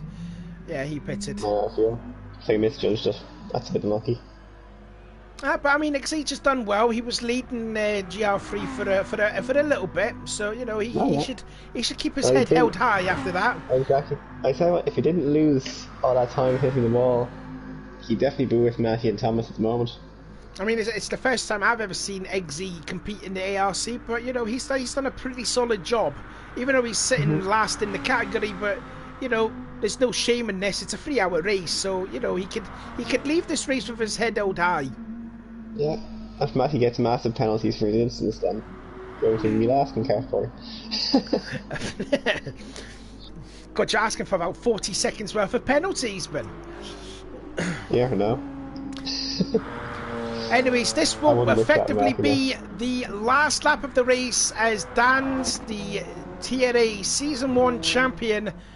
And I think he finished runner-up as well in Season 2. He finished 3rd in Season 3. He looks like he's going to pull off a victory because we're about 30 seconds to go. So this will effectively be the last lap of this race. 30 seconds to go right now as he approaches Pouon. The cameraman there getting their flash photography, trying to get to see the winner of this race. The crowd go mental there going through Pouon. So PK going through traffic here. He's broken up that battle with Thomas. He has sort of broken up a little bit there, in which they will have another lap. So we will see another lap of the battle going on between Thomas and Matty. That's a battle over now. They've... Matty and Matty's hit the AstroTurf too. So here we go. The clock has finally ended. Dan's has just exited Stavolo 2. What an effort though this is from Nugatti there. Absolutely incredible race. Alex Rogers comes across the line. He will win the GR3 category by over 50 seconds. A dominant victory there for Alex Rogers. But here comes Dan's through the chicane for the 91st and last time. He will take the checkered flag and will win the Spa Endurance 3-hour race. Nugatti, absolutely brilliant effort, but comes up just a little too short. He will finish the 2nd place. We wait for Beckham to come across the line. 3 hours and 1.6 seconds. That's all it came down to, 1.6 seconds. Here comes Beckham, what could have been higher up than 3rd place, but he did 2 laps too late. He will finish on the last step at the podium.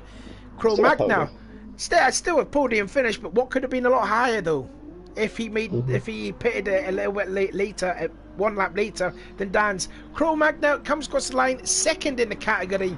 A GR3 class, 2nd and 7th place overall. Solid effort there from the Cro-Magnon from the American.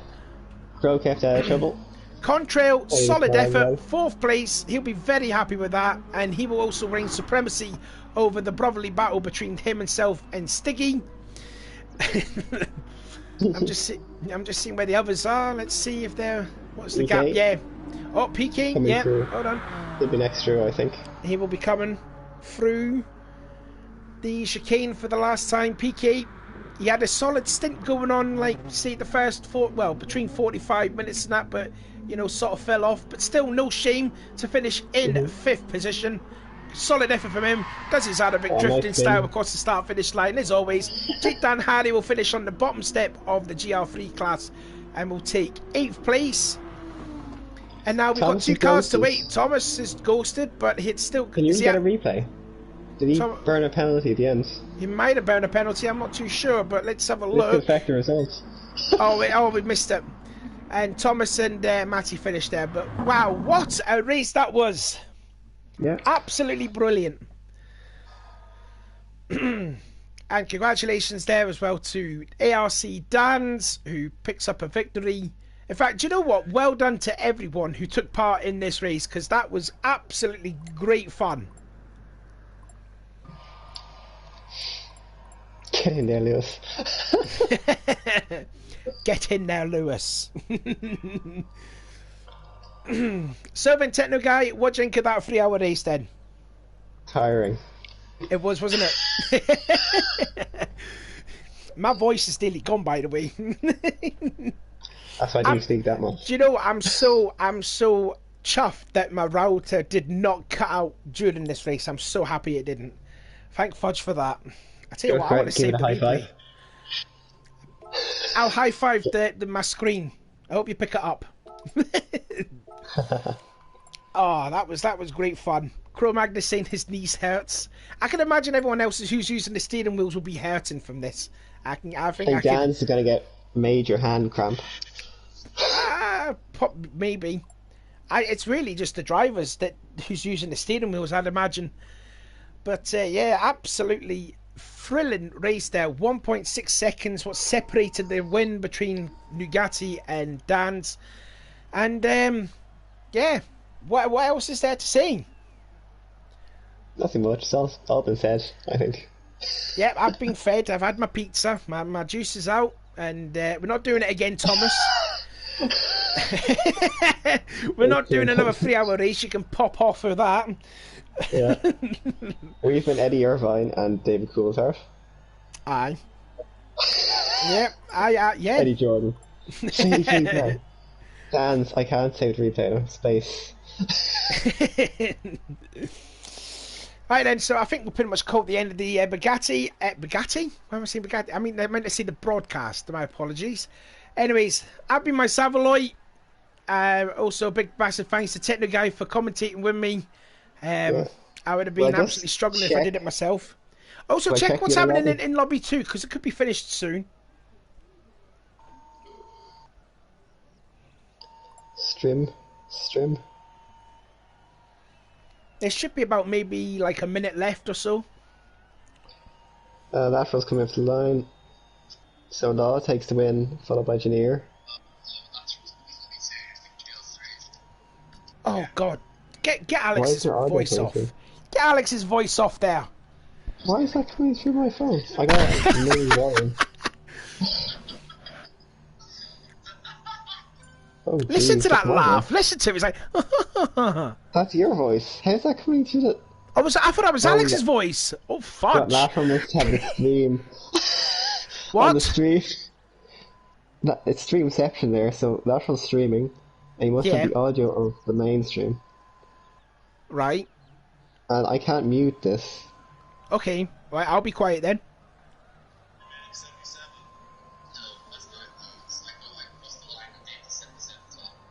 Yeah, that is Alex talking. What the hell is going on? They're in a chat together. I think they're in the Discord chat down there, and it comes through the stream audio. Oh right, okay. I need to go in after this race. So is there any like finishing results or what? Yeah, Q, if you could just pay me with the final results, that'd be great. Yeah, I think yeah. Easiest way to do it.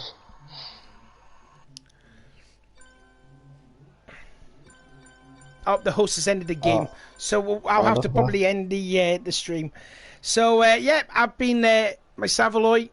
Again, massive thanks to Techno Guy, and don't know what's happening tomorrow or whatever. I don't know if it's a team versus team. I'm not too sure. Anyway, big thank you to the people that have watched and have left a comment on there.